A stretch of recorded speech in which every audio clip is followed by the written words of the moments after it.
G'day, brutal, savage, and cruel Oryx. It is AOH Coach here. Nailed that one. And we are here talking about all things orcs. It's not the Lord of the Rings stream. I know it's just hit Amazon. I haven't watched it. Don't spoil it on me just yet.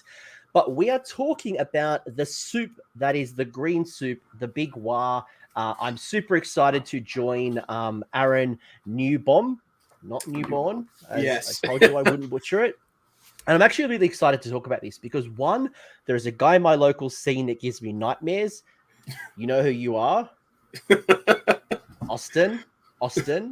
But more importantly as well, this was something that we were going to stream literally before the General's Handbook. I actually had another guest and the General's Handbook got announced, and we kind of put the Big Waaagh on pause because obviously it didn't make sense at the time. Yeah, everything. But I'm really excited to talk to you because, because you have gone 5-0 at Old Town Throwdown. You got the championship belt behind you. You earned that one as opposed to I bought mine.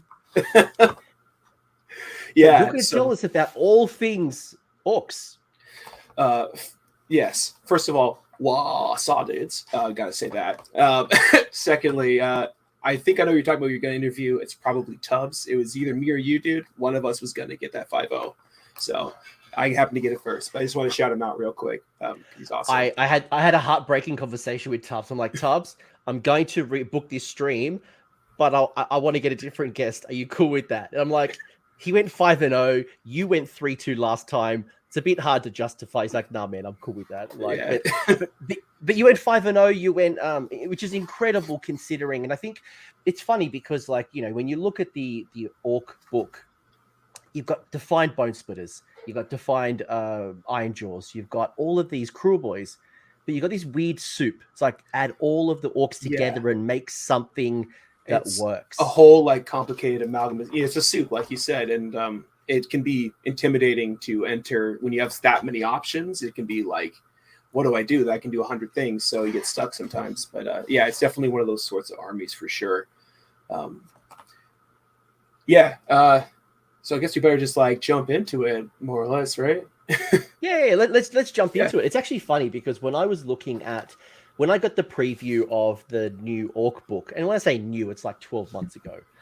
When I got it, I was rather underwhelmed. Like I remember looking at Big Waaagh and feeling underwhelmed because the old Big Waaagh felt so much better.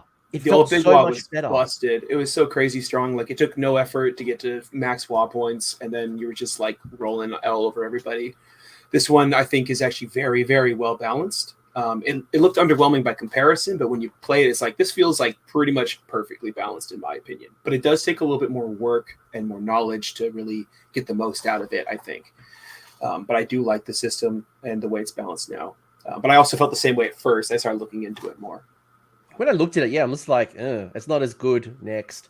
But take a step back. If I'm an orc player, or maybe I want to be an orc player, and maybe I haven't necessarily looked at Big Waaagh. What is the Big Waaagh, and how does it differ between the Ironjawz, the Bonesplitterz, and the Kruleboyz? All right, so the first thing is that even though you're going to be playing Ironjaw units, you're not Ironjaws. And even though you're going to be playing Kruleboyz, you're not Kruleboyz. And you're not Bonesplitterz either. You get a few rules from each of them, and you're picking and choosing, but really Big Waaagh has a totally different gameplay style. If you're the sort of person who likes orcs and likes everything about orcs, but is not necessarily doesn't into the super all-in or the glass cannon, you kind of want to be playing a more strategic game, step by step, more controlling, more decision points. It's that sort of army for destruction, which was kind of lacking a bit before. So that's the core appeal is smart orcs, even though all the orcs take, you got to be good to play any army, but it kind of feels like a smart army when you're playing it.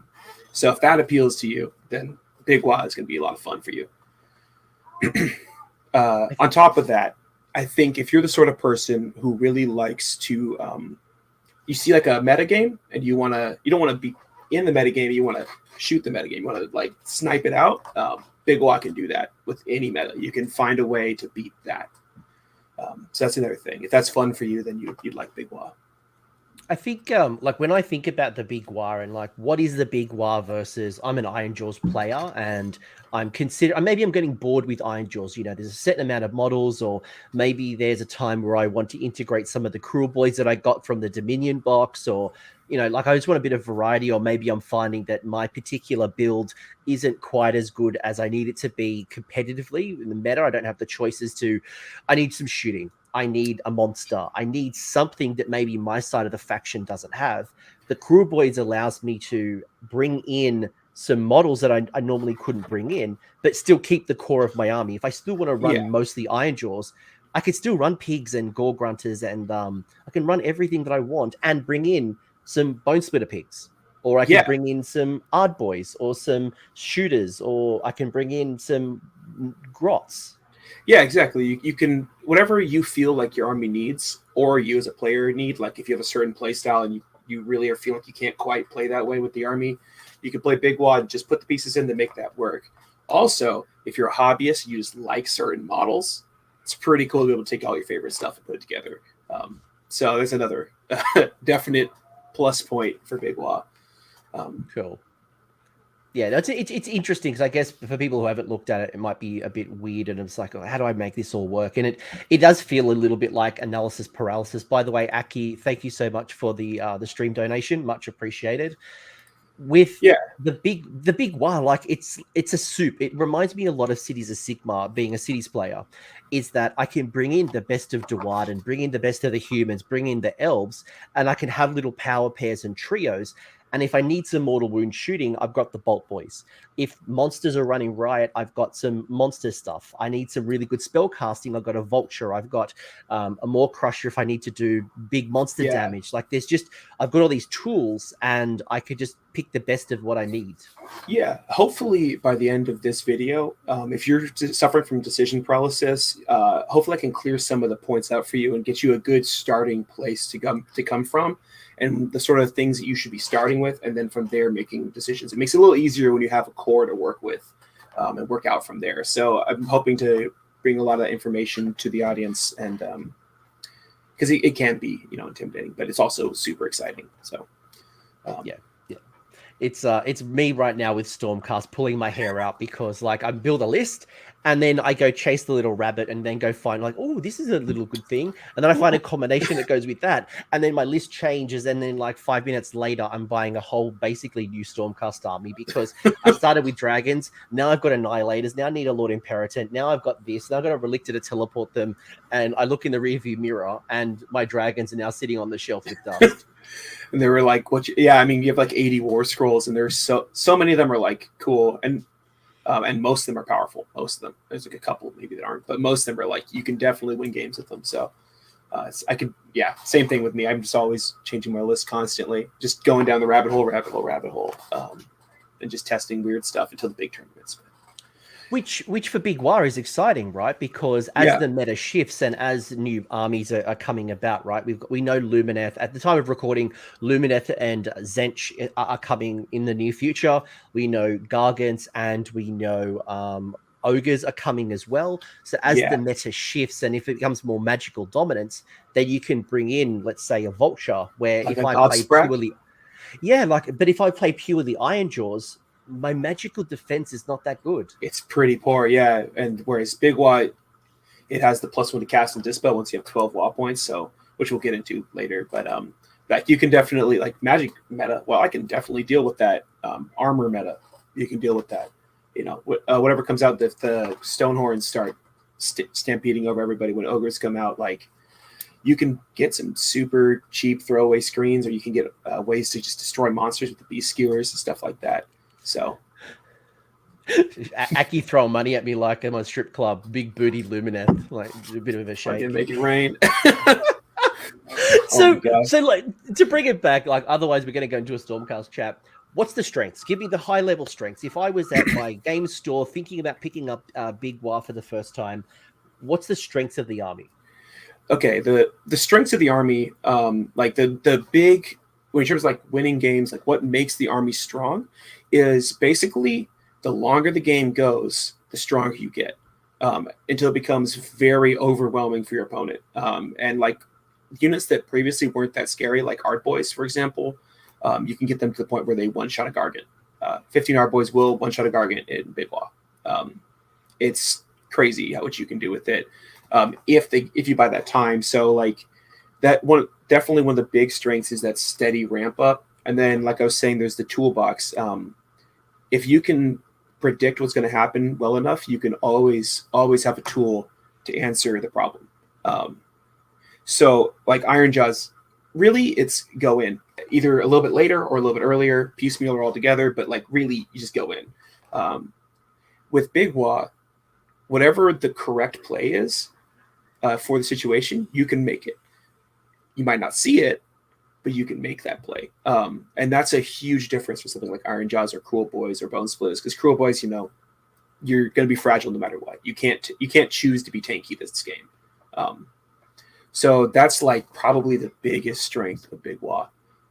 The other thing that's really, really great about Big Waaagh is consistency. And I think that's going to define some of the lists you'll see at the end, is because you can rely on things much more so than other factions. The +1 to charge, Art Boys another +1 to charge, is +2 to charge. Teleport charge has become a lot more possible with +2. Casting bonuses, running bonuses, adding to hit and to wound. So you're just consistently doing what you need to do, which makes scoring battle tactics much easier, grand strategies much easier. So because you're more reliable, stronger late game, and more flexible. So those are like probably the three things that really appeal about in terms of winning games and competitive gameplay for Big Waaagh. And what's cool as well is that you can still, if you're an Ironjawz player, for example, and you love your Mighty Destroyers, that's one of your favorite abilities in your faction, you can still get that. Big Waaagh brings in, and we'll go into the rules, and I'll get Aaron's perspective and thoughts around the rules. But it's not like when you go from Ironjawz to Big Waaagh, you leave everything behind. Ironjawz players still get the Mighty Destroyers. Kruleboyz players still get those venom encrusted weapons. Bonesplitter players still get the war paint. So you get a little bit of everything and more. So yeah. It's my kind of army. I think for me, as much as I like the idea of Ironjawz, like I love this offensive kind of style of army, and I could have a Maw Crusher. I could have piggies, but I could also get some cheap chaff piggies from the Bonesplitterz. From the Bonesplitterz, you can send them in. And since you are a cities player, right? So like Big Waaagh is really the closest equivalent to cities in destruction. And really almost any of the factions. It's like cities and Big Waaagh are actually very similar in that way. So if you like that sort of stuff, which you clearly do, yeah, I think you specifically would actually love to play Big Waaagh. Problem is, I'm already got, as Bulldog Hammer's like, I'm a Destro bro, but I've already got Gits and I've already got Mega Gargants. I'm like, do I need something in the middle? It's a big trap. And I love Ironjawz. Look, and I was watching, actually Caleb's brother on the Nova stream literally a couple of hours ago. I think he was doing Ironjawz. It's such a great faction, but I could support it with Bolt Boys. I could be doing mortal wounds from afar. Yeah, exactly. What about the weaknesses? Like, what are they not good at?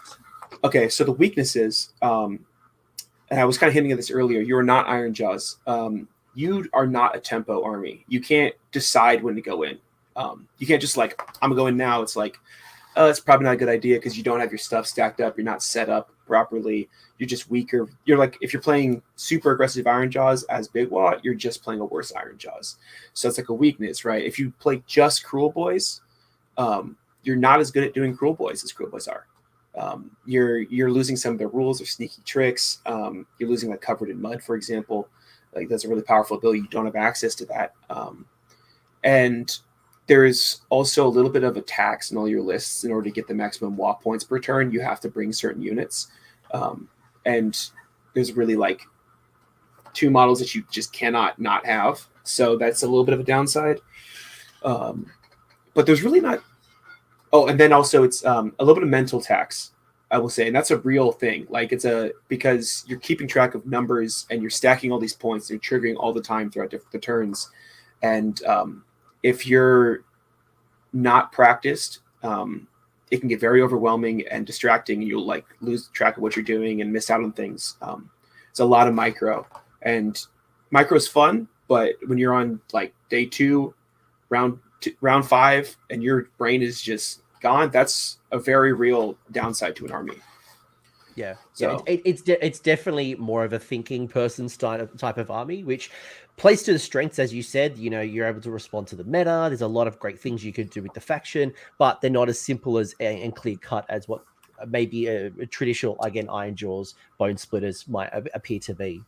yeah, definitely. I liken them if people who played Magic and stuff like that. It's like playing Jundar Abzan. It's mental tax, little edges, little edges, little edges, little edges. It's definitely not for everyone. And I think I saw you had written an article on the Honest Wargamer, and one of the things you had mentioned is that it feels very much like Legion of the First Prince. You're obviously not controlling your army like Be'lakor, but it's very much you are controlling the game based on movement and based on the tempo as you are getting those WAAAGG points. And we'll go to the rules very soon, and I can kind of add all this kind of context into the discussion. But it's very much that blue control, but in a very different way. Definitely, it's like, for sure it's control, and it's like people don't expect it to be a control army, but it absolutely is. It just controls it in a different way. Like you said, it's not just like one ability turning something off directly. It's more like you can control so much space and punish people so hard for doing things that you don't want them to do. And you can zone people out, and like you just have all these tools to just like say no, basically, or to make things just absolutely not worth doing to you. And when we go into the list, I'll talk more in detail about how that control works. But yeah, I dig it. What's your favorite units? And obviously, we are going to show off two of your lists later on. But if I was going to pick it up, what are some of the units that you would recommend that I get? If you're going to pick it up, for sure, you need Bolt Boys. They are like essential. Or if your list is built this way, the big ballista, the Beast Skewer. But you need one of those two units. Without them, you're going to be losing a lot strategically, and you're going to be losing out a lot of the options that Big Waaagh gives you. So for sure, you need some of those Kruleboyz units. You need to have a War Chanta, and you need to have the Zap Daddy, as I call him, the Wurgog Prophet. Those are like for sure.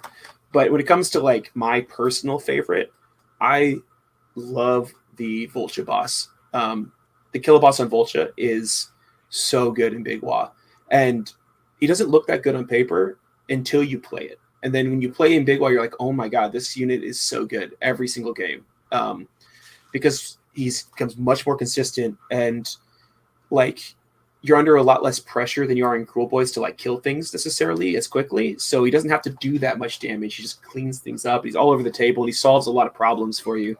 And he's been the MVP like 90% of my games. So looking to a Vulture boss for sure.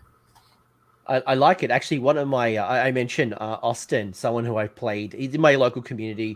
I play Austin all the time. It turns out like the last 5 RTTs, I played Austin in every single one. And yesterday if you're listening to this, you're a jerk, because his Wurgog Prophet, he kept winning priority, and he killed 2 dragons, killed 10 of 12 wounds off my chariot, 3 annihilators, maybe my prime. Like he just went Super Saiyan, and he'd roll like nothing but spikes, and he'd roll that one occasionally, but with the war paint, the 4-up ward, like he'd just shrug it off, and then he'd heal. I was like, I hate the thing is, the 4-up ward mathematically triples the damage output of the Wurgog Prophet. It's crazy. But yeah, at Old Town Throwdown, I was fighting Frank Deloach. Awesome game, great player. My Wurgog Prophet killed his Vampire Lord on Zombie Dragon, killed 4 Blood Knights, killed Manfred, killed 2 Black Knights, and also killed a bunch of Graveguard, and never died the whole game.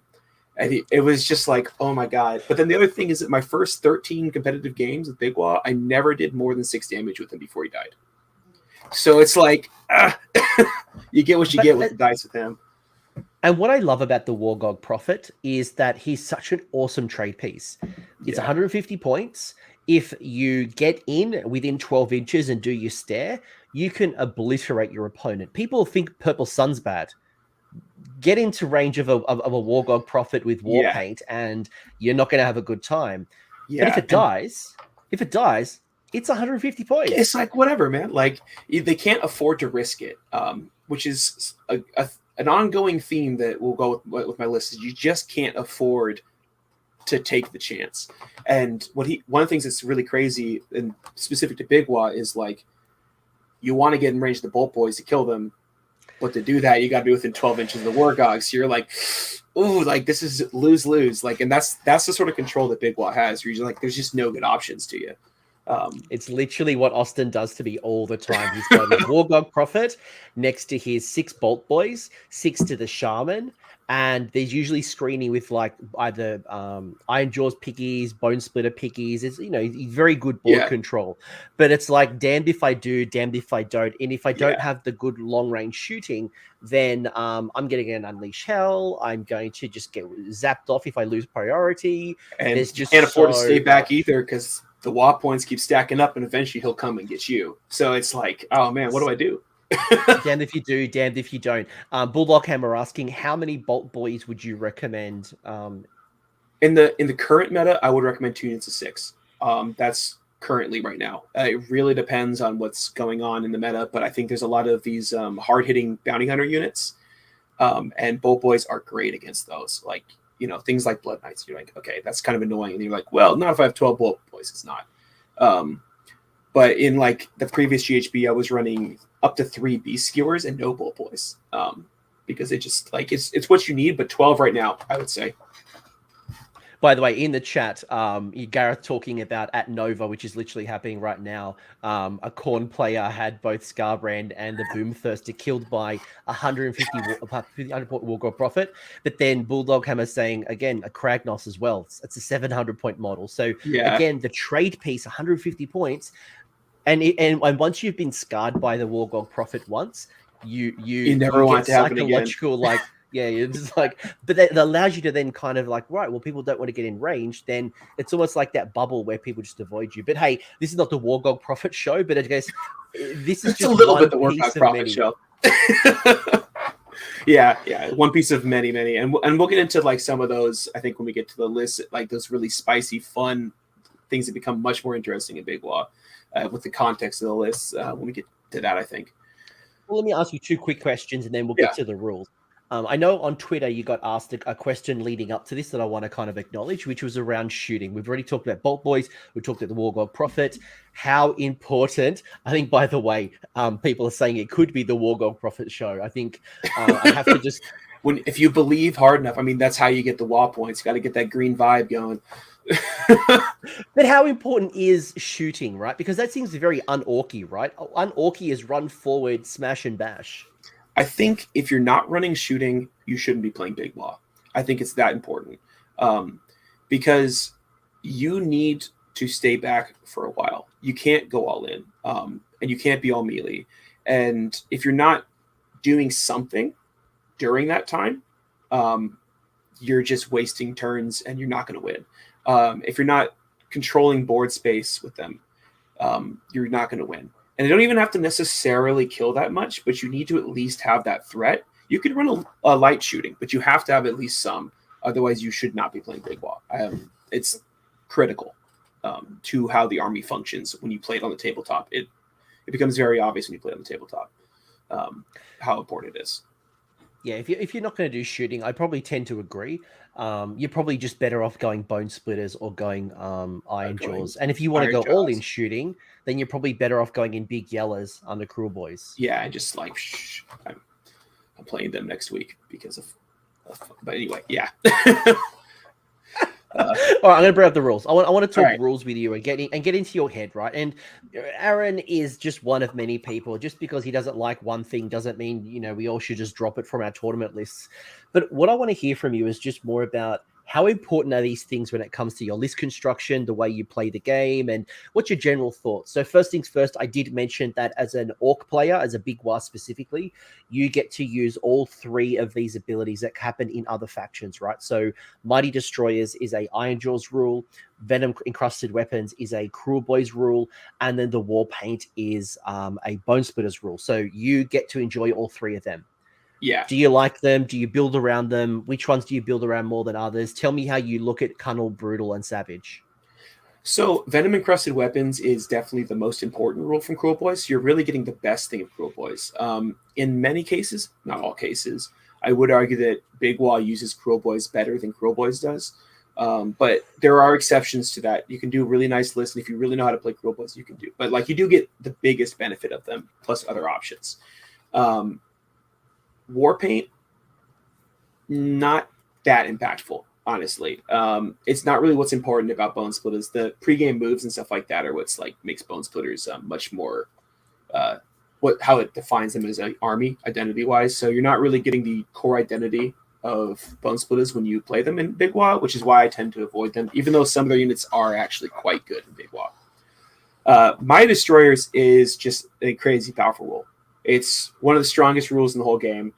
I do remember, by the way, Bulldog Hammer, I do remember playing you. I was going to mention that I played terribly and he destroyed me at LVO.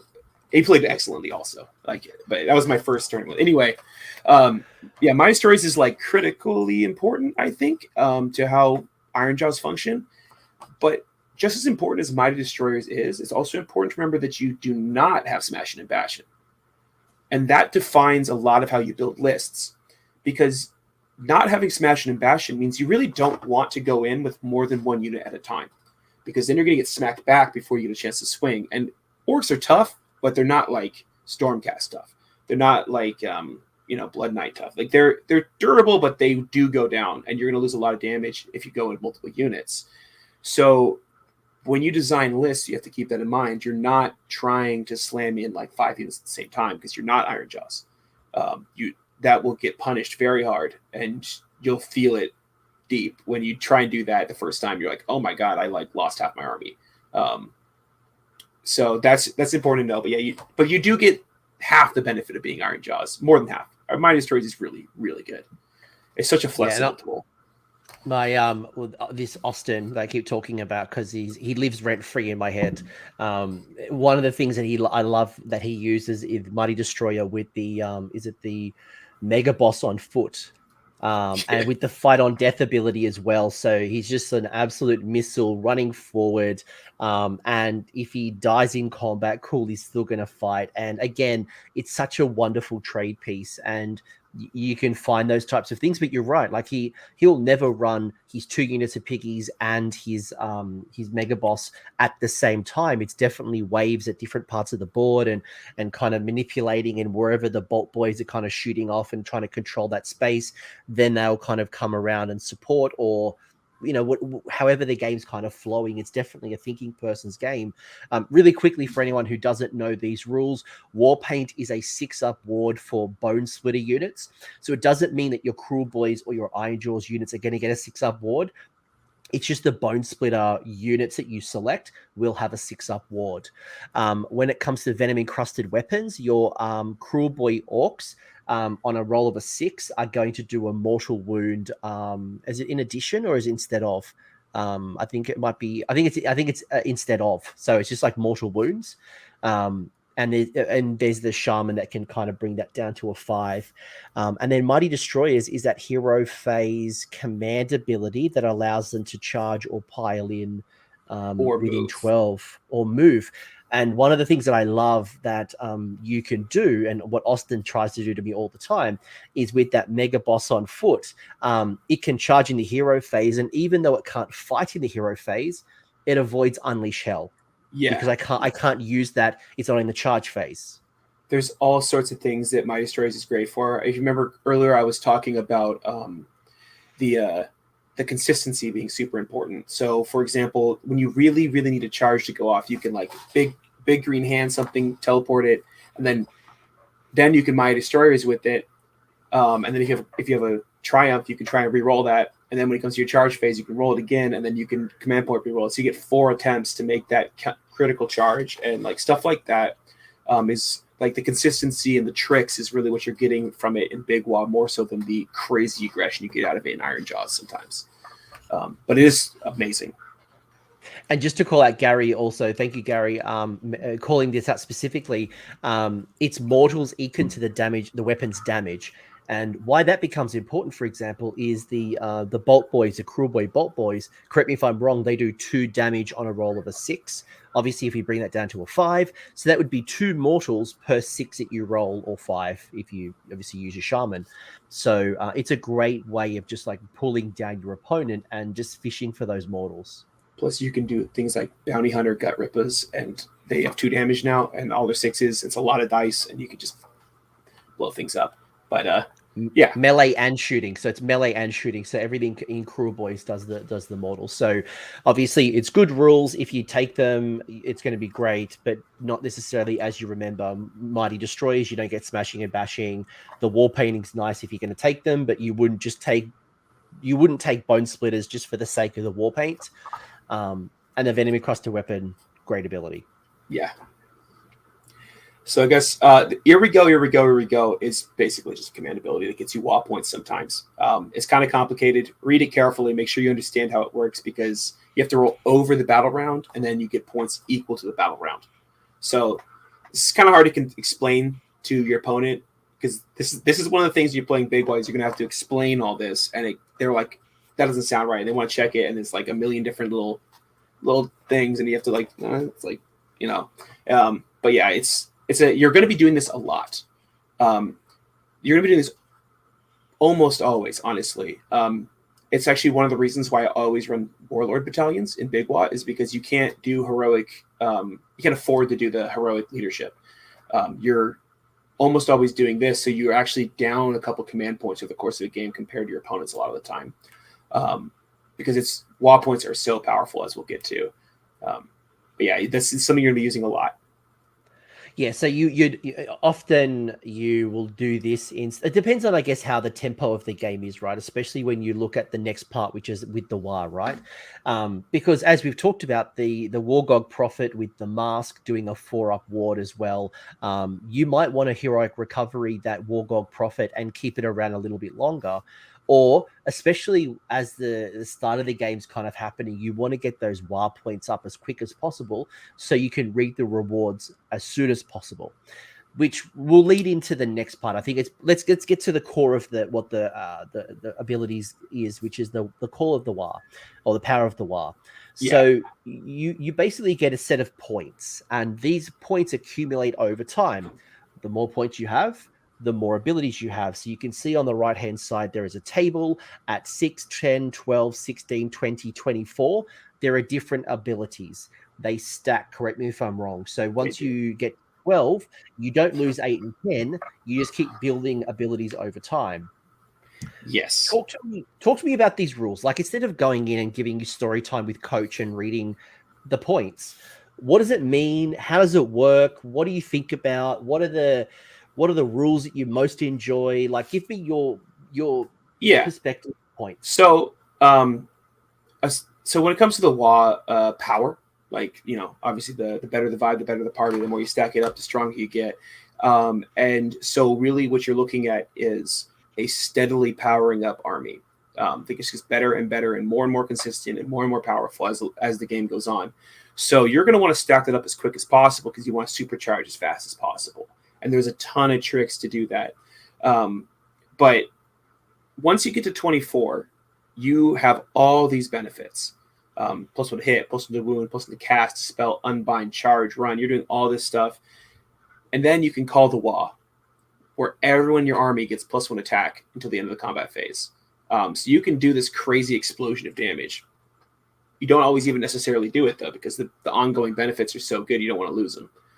So it's a kind of an interesting thing where your game is really defined by these Waaagh points and balancing them and trying to get them as fast as possible, and then deciding if you want to call the Waaagh or not is a pretty interesting thing. And so, can I just ask you, like, when it comes to list building with Big Waaagh, do you try to maximize the points, right? Because I get 2 points at the start of the hero phase if there's a war chanter on the table. I get 1 point if there's a friendly Bonesplitter wizard on the table. I get 1 if I charge. I get 1 for an orc that's in combat, and obviously the D6 at the start of every battle round if my general's on the table. So yes. When you go to list building, do you look for a tanky general that's always going to be on the table? Do you look at, do you make sure you got at least 1 war chanter, 1 Bonesplitter wizard? Like, how do you look at that at list construction? So first off, you're always going to have a war chanter and you're always going to have a Wurgog Prophet. You're really not even going to bring the other wizards for Bonesplitterz. Honestly, Wurgog Prophet's amazing. You want him in every Big Waaagh list. He's getting you an extra Waaagh point every turn. War chanters are fantastic anyway, so you're going to for sure be bringing them. And you, like I was saying, you want to stack these points quickly. Your general needing to be alive to get those D6 points is a big defining thing when it comes to the list building, actually. I don't actually usually play super tanky generals. I play safe generals. There's a big difference between those two things. Oftentimes my general is like a weird knob shaman who's just going to sit in the back of the field, stay safe. I'm hiding him in trees. Like, I'd rather him be alive than casting spells sometimes because I want to get those D6 points over and over again. And you can sit in the back. And Master Magic's cool, so you also get that. Or in my most recent list, the Vulture Boss. He's super fast, reasonably durable, and he is flying, so you don't have to really put him in risk until you want to. And he can go wherever he needs to be on the table, so you can stay safe while still impacting the game. So it's really like an important thing. You don't want to do things like put a Mega Boss on foot as your general, because their whole thing is they go and they fight on death, they do a bunch of damage, but then you lose them, and then you're not getting WAAAGG points, you're not getting command points, and you're just starting to fall behind after that. So you want to do something safe with your general. The charge phase thing, this is like one of those things where you can really gain a lot if you know how to use the system. Basically, when you're trying to go for like a big turn, normally you don't want to go in with everything. But when you're trying to like call a wall turn and blow something up, you're charging with like everything you can. You're like charging in your wizards, your war channas. Everyone's just trying to get that in because you're probably going to kill the thing you're hitting anyway, but you're trying to get those points up. And same thing goes for the end of the combat phase. I have some examples later on with some pictures, but you're oftentimes doing like tightly layered screening and background things. So when people hit you, they're in combat with like 4 units, and you get 4 WAAAGG points. And so that can really quickly skyrocket your points. I've called the WAAAGG 3 times in one game before. So if you know how to really like game that system, you can do some crazy stuff. And if people play into it, obviously. Is there an amount of points that you like to have at a certain time, like by, I don't know, turn 2 or turn 1? You know, you want to try to have X. You want to have at least get them or zog them or whatever it might be. Yeah. I mean, you really, really want to have zap them at the top of 2. I think that's like an important thing, and you should kind of be playing in such a way that you're pretty likely to get it. I mean, if you fail your heroic action and you're rolling like 1s for your general, like doesn't always happen. But that is definitely like something you should be playing to do, because +1 to casting, dispelling, and binding is huge, both for stopping your opponent and for enabling yourself. And you can really control the game a lot more from that point. Smash them 16 is not as important because you always have all-out attack and stuff like that. So you don't need to race to that as bad, but you do want to race to 12. Yeah, cool. So that like at a list building point of view, you want to be thinking about how do I get to 12 really by turn 2, and you've got 2 opportunities through the heroic action, so you probably want to be doing that at least in the first 2 rounds. And as you've already mentioned, from a list building, the war chanter, a bone splitter wizard, you know, charging when you can to try to supplement and get to that 12 number. Yeah, so you're going for like 2d6 WAAAGG points plus 6 from the war chanter and bone splitters, and then you're probably gonna like charge a unit in and then get like a end of combat thing. So you're pretty likely to get there, but not always. But yeah, that's what you should be trying to do, and you should think about that. Before I get to the spells, and I want to hear how you're thinking about spell choices and things like that. Let's say I did roll a 1 on the heroic action. Does that mean that I'm going to hold back my attack? Like, you know, I really want to get the +1 to hit or +1 to wound, but I don't get to that point. Will you delay an attack because you don't have enough WAAAGG points, or you just anticipate not having the bonuses, or you just have to, you know, plan around that? I think it depends obviously from game to game on the situation, but it definitely is a factor. I have for sure not gone in because I just didn't have the WAAAGG points yet, and I was like, it's not worth fighting yet. I would rather lose some points in the primary right now, like not be on the objective, than lose a bunch of units before they're powerful. Because your units get so strong once you're fully stacked up. You don't want to lose too many, because like if you lose several trading units and you get your WAAAGG point, your WAAAGG to be called, you have 2 units on the table. It's like, I mean, whatever. You're not really getting the full benefit out of it. So you do want to be cautious. You don't want to go in until you're ready to go in. You can send like little units in, but like you're definitely not going to be slamming it hard until you have some of these buffs up. Yeah, you might hold off if you win the priority going from 1 to 2. and you don't have enough WAR points, you actually might give it away hypothetically. Again, I do that a lot, and battle plan, and just to get that extra D6, right? Because then you, by the time it gets to your bottom of turn 2, you got the points, you're ready to go. I would actually say that I do that unless I have a specific reason not to. That's how important WAR points are. Like if I win the priority, I will give you the turn unless I need to take the turn, because I want more time to build the WAR points for my turn. Very important. Good question. Really good question. I think we've kind of nailed that. I think people now understand the importance of the WAR points, how that impacts because this obviously impacts the way you play, the way if you take the priority, you don't take priority, do you go low drops or high drops? This all kind of comes about. And we'll, I won't answer that one because I'm sure battalion choices will be a discussion point as well. Yeah, we have the list. Yeah. Yeah, you got your spell choices, right? Again, I've got 3 different types of wizards, like 10 or 12 different spells I can choose from, 4 from each of the sides. Are there ones that you like more of than less of? Are there ones that you kind of gravitate towards? How do you look at spells? So the great big green hand of Gork is just fantastic. It's just teleports are good, and they're extra good in orcs, and especially good in Ironjawz when you can charging hero phase and stuff like that. So that spell, you always want it in your list somewhere. Unlike in Ironjawz, Basham Lads, not so great in Big Waaagh because you already have access to +1 to wound. So that spell is great in Ironjawz, not so good here.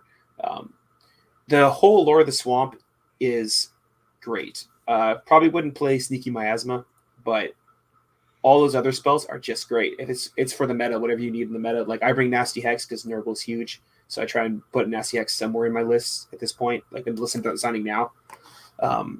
And also because it helps with Night Haunt and stuff like that. So that's a really good spell to think out. Lord of the Savage Beast, you don't really, they're mostly buffs for Bonesplitterz. If you're playing a bunch of Bonesplitterz, sure, but they're very army specific. So you're not really looking at those so much. Yeah. And obviously a really good call out as well is the great big hand of Gork being an Ironjawz spell then allows you to use Mighty Destroyers on that unit. So yes, you teleport outside of 9, but then you can use the Mighty Destroyers to, do you charge? It's the charge, right? Because you'll be within 12. You can do something that'd be like 12.1 inches out. Mighty Destroyer is in 4 inches, and then you have an 8-inch charge, and then you have +2 to charge, so it's actually a 6-inch charge. And it's a little, if you need that play to be made, which is a lot of how Big Waaagh plays, you'll do that. There's also cool things you can do because it says Auric, it doesn't say Ironjawz. So you can teleport Bolt Boys, and they don't count as moving. So you can teleport them to the right position and just gap people at max range from safety wherever you need to. So there's a lot of really interesting things you can do. You can even teleport monsters. Like if you were to bring a Sludge Raker, you could teleport the Sludge Raker right where you need him to be and just wreak havoc on people. They don't expect that at all. So there's a lot of cool things you can do. I mean, what I've done in the past with a very similar spell with the Gloomspite Gits is you teleport a wizard. So you take a wizard, you teleport a wizard, and then you could throw Purple Sun. You could throw, some type of offensive endless spell because you're now really short range to the enemy. The movement gets you in, and you could do potentially some damage or some debuffing depending on what you've chosen as well. I mean, it's a bit of a gamble. Now you've got this wizard literally 9 inches away from the enemy, but yeah. I mean, okay, I do want to point out something that you can't do that people always think you can do. You can't teleport the Wurgog and stare at people.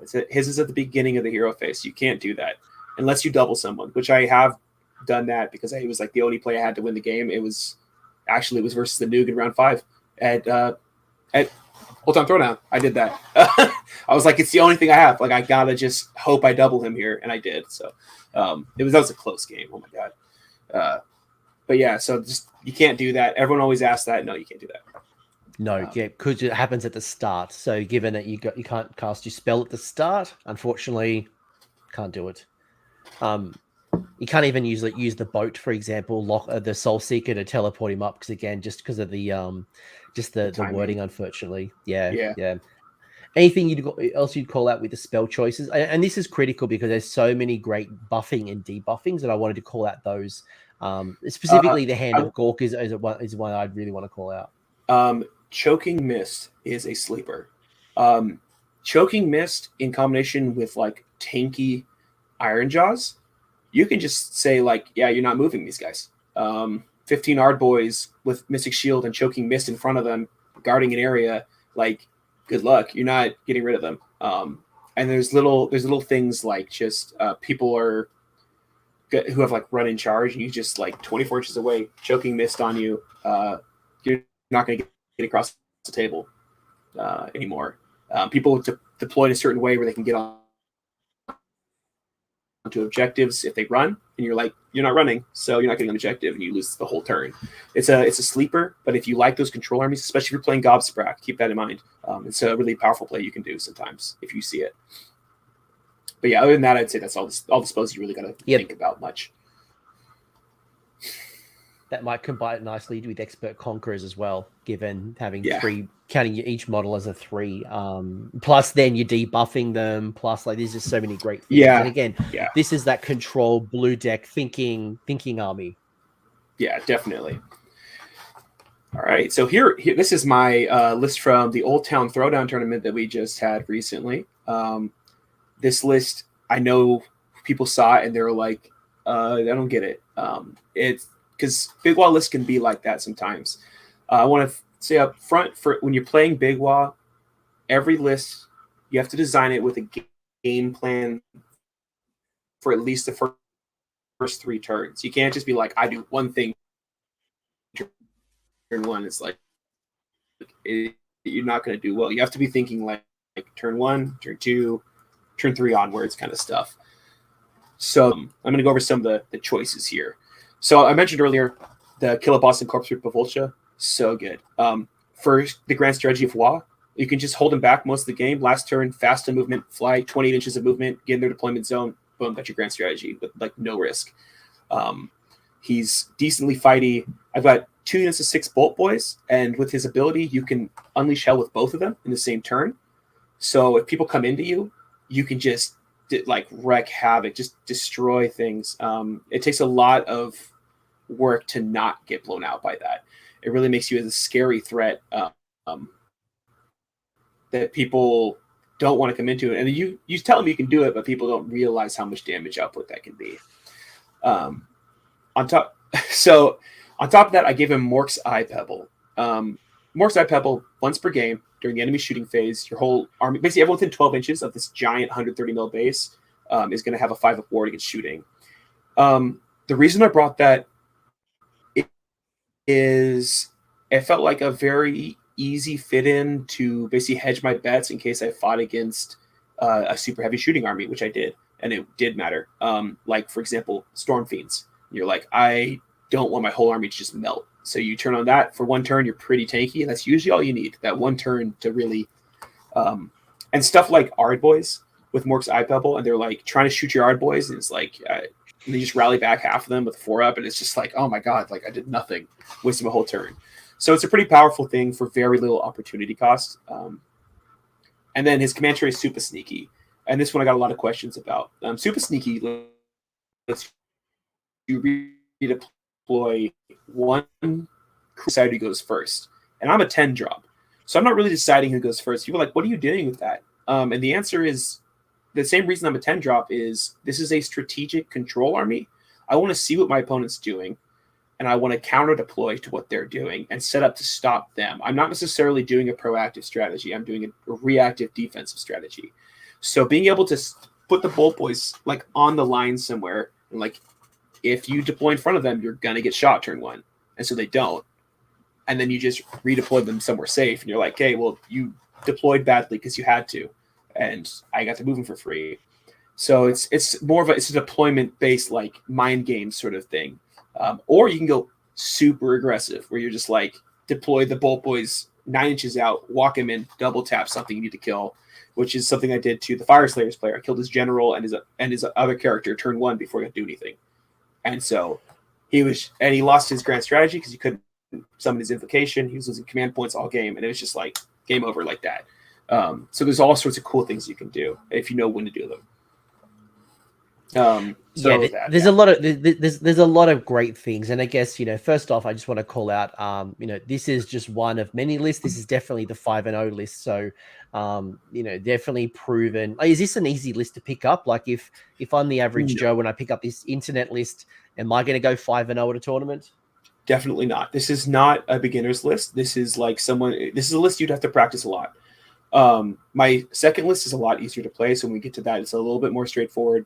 This one it gives you the tools. If you can find the play, you have the plays, but you don't have the raw power that some lists have. So it's very much a toolbox, and it takes a while to learn how to use 10 different tools. But it's very rewarding to play. I will say that. And it is very powerful if you know how it works, but it will take practice. It'll take a lot of practice. And you will do decent stuff without practice, but talk to me about this. Talk to me about the synergies. Like, do you put certain units on the flank? Are you combining certain units on the table? Hero with unit. How's it all kind of come together on the tabletop? So this list is a very synergy-based list, and it does what I call a double castle. So basically, you got like two balls of units that are working together. It's not one big defensive ball; it's two. So you're basically going to have like 2 units of bolt boys protected by a bunch of these like little ardbor units and stuff like that. And so it's hard to get into them. If they come into them, you're double overwatching.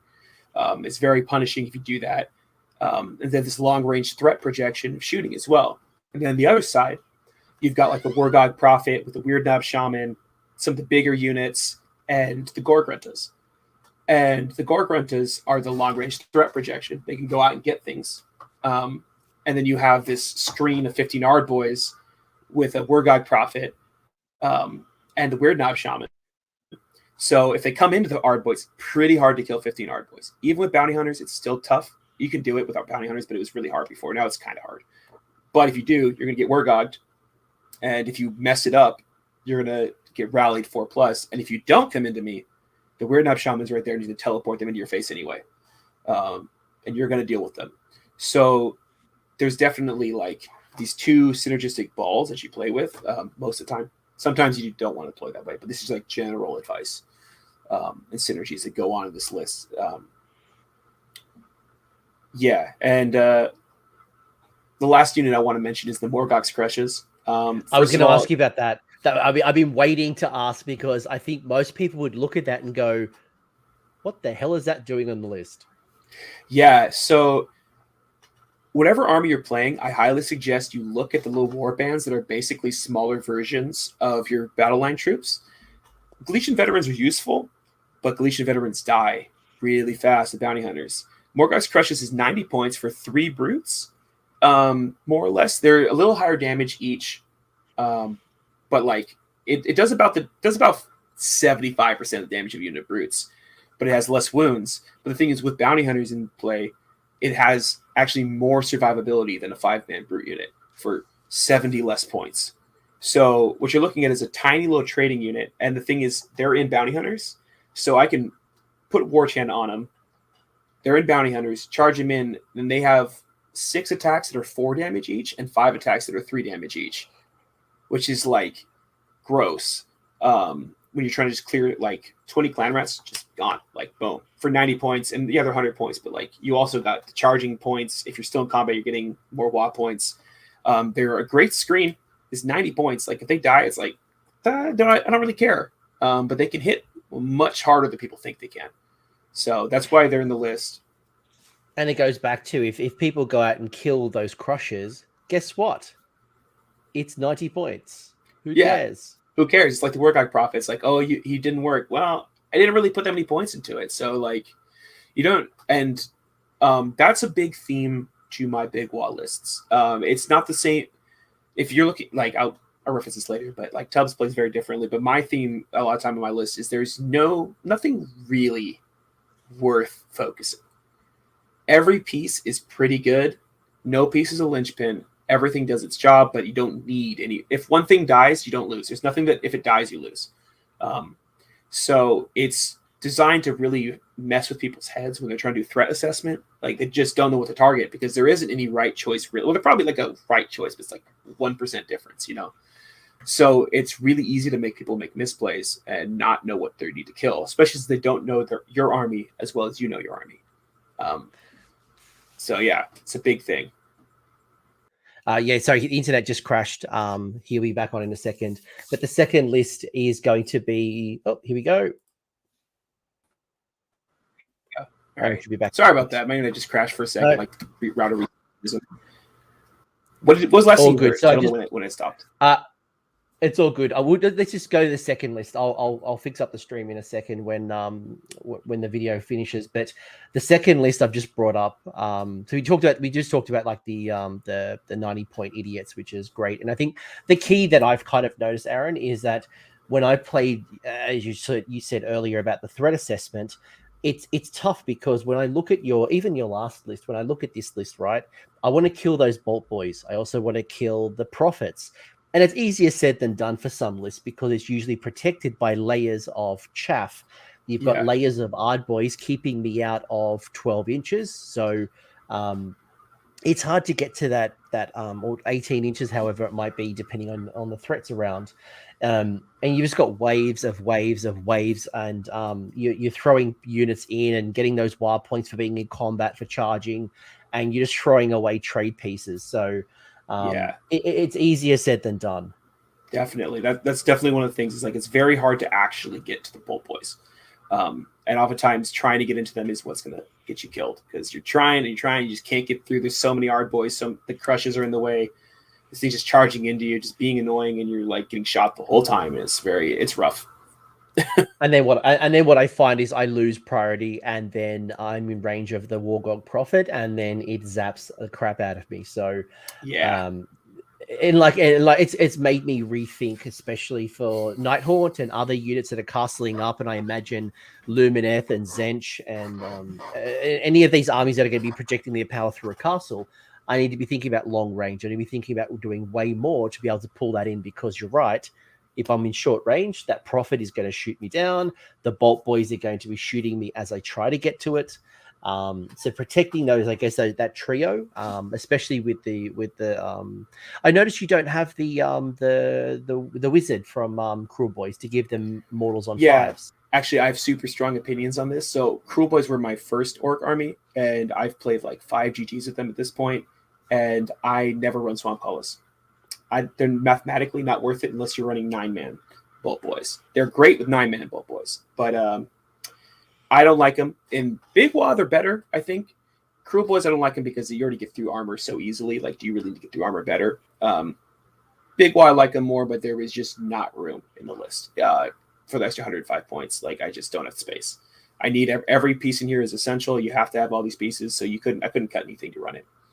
But it is, if it's something you want to change about this list, you could make that big Ardboys unit less, like make another 5-man, and then you could put some other tools in there. That's probably the one thing that's the 15 Ardboys is like a flex spot where it's whatever you think is good for your play style.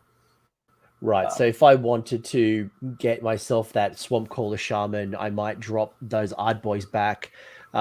If I needed some type of other flex, maybe a second unit of Gore Grunters, I might pull that back completely. That's your flex, depending on how the meta kind of works. Yeah, definitely. Good question from Flamingo Pie is, does the maths on the Shaman take the big crocodile bonus into account? So the big crocodile is good. His aura isn't especially amazing on Bolt Boys specifically because it's only a 50% damage of mortals increase, but it's still good. The reason the Croc's good is because he's just good on his own, and the Swamp Caller has to give up most of its utility, and you end up with a situation where, like, so this list, for example, threat assessment is hard. If I have Swamp Callers also on the Bolt Boys, the obvious choice is kill the Bolt Boys, and I lose like so much. You can just ignore the Swamp Callers, and I'm just down 210 points because they don't do anything on their own. So they do have their place, and I think the Croc is better. The Croc is great because he'll just go in there and just mess people up when he needs to. So like he's different. You're not really giving up a lot for that great buff. But I'm very opinionated on this. I've been ranting about this just 'cause I've been playing only Grin and Blade since the start of Kruleboyz. So yeah, I'm Look, just and a weird guy. if you And want you your can play shaman, yeah, we've talked about where you could kind of add the shaman if you wanted the shaman. Yeah, he's got his place, especially if you need to break armor. That's where he's really good. Couple of questions about the list, and then I'll go to your second one. First one being your battalion combination. Why have you gone 4 combinations of why wouldn't you go like double battle regiment? Why would you like what was your thinking here with your battalion choices? Okay, so the reason that I don't go double battle regiment, I do a battle regiment, but it was just kind of in there because I had some spare pieces. It lowers my drop by like 2 or 3. The reason that I don't is because Warlord is so important in Big Waaagh. You need that extra command point, and you are a value-based army. You steadily gain stats over the course of the game. You're not a tempo army. You're not like you're steadily getting stronger, right? So the artifacts contribute to that playstyle. Extra command points contribute to that playstyle where you're just outvaluing, outpowering your opponent steadily. If you're running Warlord battalions, you're already not going to be a low drop. So I kind of just like accepted it. It's like I'm going to be at least 6 or 7 drops minimum, and at that point, I might as well get more strength and more value and have win the deployment positioning game a little harder.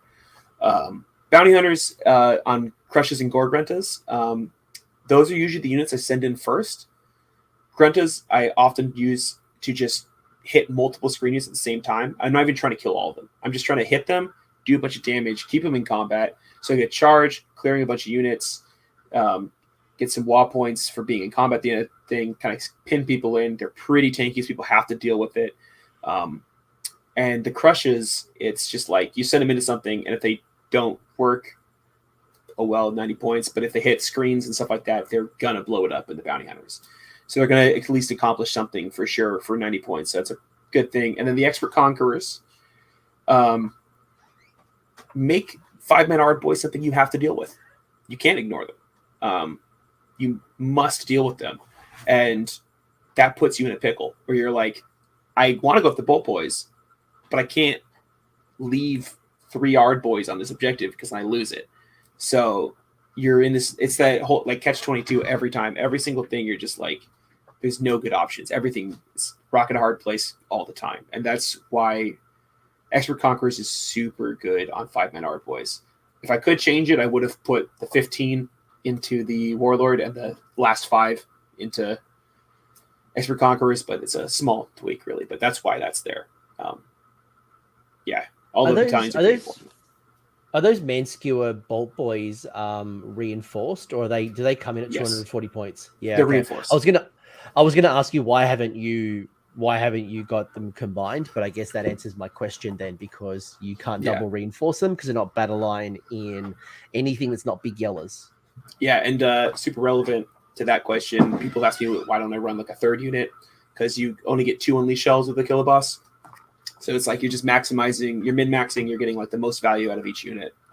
But you can, if you really like shooting and you really like bolt boys, a 3rd unit is good.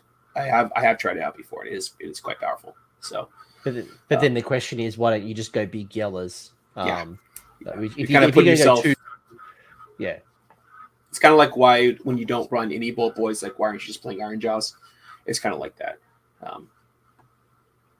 Yeah, I dig it. And obviously, if you look at this and you're like, I really want to get myself, I don't know, like the first thing I think about was, do I want the killer boss or do I want to get myself, I don't know, a more crusher So cool. I could probably swap around the ard boys, maybe pull out the killer boss on Ripper Vulture, or I want to bring like a Maya Brute. Like there's so many cool little things you can tweak and modify to your particular play style. I know we all have our favorite unit. If you like the Maw Crusher and you want to play Big Waaagh, Tubbs, his lists are great. He often has a Maw Crusher, so he's definitely more towards the aggressive end of Big Waaagh. I'm a little more the defensive end, but like he's super friendly. Hit him up on the Discord, and he'll help you out with the more aggressive lists for sure. Second list you've got is a little bit different. So this was your previous list that you had run at a tournament. Is that right? Yes. So this list I was running in the last GHB. I updated it a little bit, but I didn't change it more than just the battalions. As an example of something else you can play, I went 3-0, 4-1, 4-1 with this exact list. And so it's It's real good. It's a very powerful list. It's not necessarily ideal in the current meta, but it's more to get your juices flowing and thinking about other ways to play models in Big Waaagh is why we're the one to include this. So first thing you'll notice, there's no Vulture. There's also no Bolt Boys. And I was just talking about how important Bolt Boys are. Instead, I have two Killbows. And a lot of people don't like Killbows. And the reason for that is they are genuinely bad in Kruleboyz. Because Kruleboyz, you need them to work. You can't afford this many units because you need that unit dead. Big Waaagh, I got a lot more wiggle room because I have other ways to kill things. I'm much more durable. So I can afford to just use and be like, hey, sometimes the Gargant just dies in one turn. Like, you know, it's this great piece to just threaten the big units. And it was really good in the last GHB. Right now, there's not as many monsters, so I really probably wouldn't do them right now. But if you see it come back, they're really good in Big Waaagh. What about let's say hypothetically in a world there that we get Mega Gargants, go to New Battle Tome, we've got Stonehorns and Thunder Tusks running around with Ogre Moor tribes, maybe Kragnos gets a return. We've got big bin chickens in Zench as well. There's Kron spines everywhere. Yeah, so they aren't like actually. That's a really good point because those lists are coming out, right? So Killboy is something to look at, and people talk trash on them, but what you have to remember is that's only 260 points of an I win button. Sometimes, it's just like the Zappy guy. Did I not include? Oh, there he is. Yeah, the Wurgog Prophet. The same sort of deal where it's like, yeah, he doesn't always work, but it's just not that many points. You don't need consistency out of 130 points. So I wanted to point those out specifically. Some of the other stuff that is really different about this list is there's 2 mega bosses on foot. One was Arcane Tome Flaming Weapon. One has Destroyer. And the function they serve in this list is roadblocks. You just put them in the way of stuff. I rarely even charge them.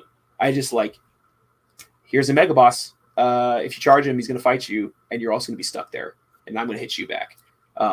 It also helps you get around things like your lack of Smash and Bastion, because you can charge in 2 units, a mega boss and someone else, fight with the first unit. If they kill the mega boss, you're like, I'm fighting anyway, I'm still getting you. So it's helping you do this brawler style of gameplay a lot more strong, where you're just like heavy hitting, which goes hand in hand with the 15 brutes that you'll see right there. 15 brutes in Big Waaagh is absurd. The damage output is outrageous. I was tabling Nurgle players at top of 2 with these guys. Like, I charged 10 Blight Kings, all dead, 1 turn, just gone. Like, nothing lives past 15 brutes in Big Waaagh. Because you're +1 to hit, +1 to wound, +1 attack, +1 damage. So you're looking at 60 attacks, 2s and 2s, rend 2 damage. Like, what are you going to do? That just kills everything. Mega Gargants go down in 1 turn easily. Like, that is your hammer unit for sure. And it is an incredible hammer. Right now, I don't really run large units of brutes because they are susceptible to bounty hunters. But 3 5-man brutes still does a similar job, where they hit really outrageously hard for their points in Big Waaagh. So if you could split them into 3 in this current meta, it might be a little better. But brutes in Big Waaagh are something to talk about for sure. And once you experience them, you're going to be sad. Yeah, I think my opponent that I play often runs 1 or 2, at least 2 units of 5 brutes. I haven't enjoyed the benefits of a 15-person brute, and I guess they're GVs, right? So yes, they can get bonds of battle. So in the current edition, you get to maximize the attacks from brutes because of that. Otherwise, in the old GHB, you wouldn't be able to get all those 15 attacks or 15. It'd be pretty tough. Attacking. Yeah, with the Gore Hackers, it's decently doable, 2-inch reach. But now you can actually run the Choppas and have an extra attack apiece. And if you're in Bounty Hunters, you're getting 4 attacks base, 5 attacks on Law turn that are 3 damage apiece. And they can fight in ranks now. So you can just kill 60 zombies like nothing. Like if the Horde meta comes back, looking into brutes with 2 Choppas is a big. It's strong. It's pretty scary when you actually play it. I get the feeling the infantry meta is never coming. I think it's been that point.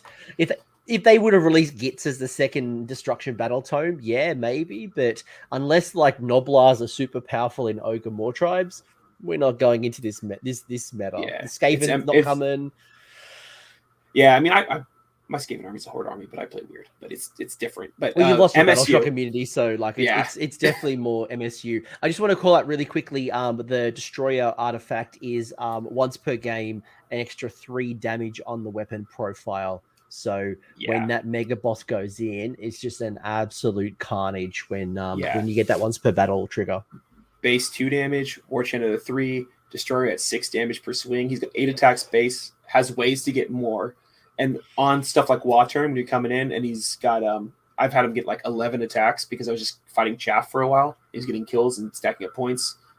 2s, rend 1, damage 6 with 11 attacks. Like it's just gross how much damage you can do. And when there's 2 of them blocking things up, you kind of have to deal with them, and people they have to go in, and then they get got pretty hard by it for 140 points. Like it's a fun little thing, and it's super fun for both players, I think, watching the crazy swinginess of that. It's a pretty entertaining moment. Yeah, that mega boss, like I mentioned right at the top of the show, like he lives rent free in my head, and it's like I drop down my judicators and I pop him before he gets into combat because I've experienced that fight on death once, called down the Destroyer. Never again. Like, no, never again. Not gonna ever happen again. He gave you the bad touch. Never again. Yeah. But how do you win with this list? Like both lists, like if I'm your style of list, how do you win and how do you get the most of it? Obviously, battle plans and opponents and all that stuff kind of comes into play, but how do you win? Okay, so they do win in kind of different ways. The first list is winning by basically winning on points. You're not really looking to table your opponent. You're looking to demolish the important things, grind people down, and zone control. You're like saying you can't be in this area and you can't do this thing, which means their battle tactics become very hard for them to score. It's hard for them to be on the primary because so many bolt boys, like being on the objectives is like really difficult. And you're basically playing like a combination denial and just really consistently getting all your battle tactics, getting your grand strategy, turning off theirs. It's like that sort of a list where it's a weird combination of like a scalpel and a mallet. Like it's very much a control list. Like if you like Legion of the First Prince, that's how you're winning the games. You're saying no.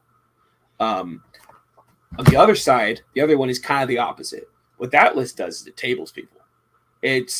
You're like doing these little fights and you're clearing out the little things with Ard boys and story bosses, and the 15 brutes come in and say whatever is left is dead right now. And you're really making maximum use of the stacked up stats in that list. You're using the +1 hit, +1 wound. That stuff is really important. And that's the list that I got the 3 Waags in one game because there's so many melee units just being annoying. And 15 Ard boys, when you have other threats you need to deal with, become a problem, especially late game, especially when I have a war chant rallying them. So they're like grinding through things, and everything that they can't kill, the brutes absolutely can kill. So you're looking. It still is, though, a control army.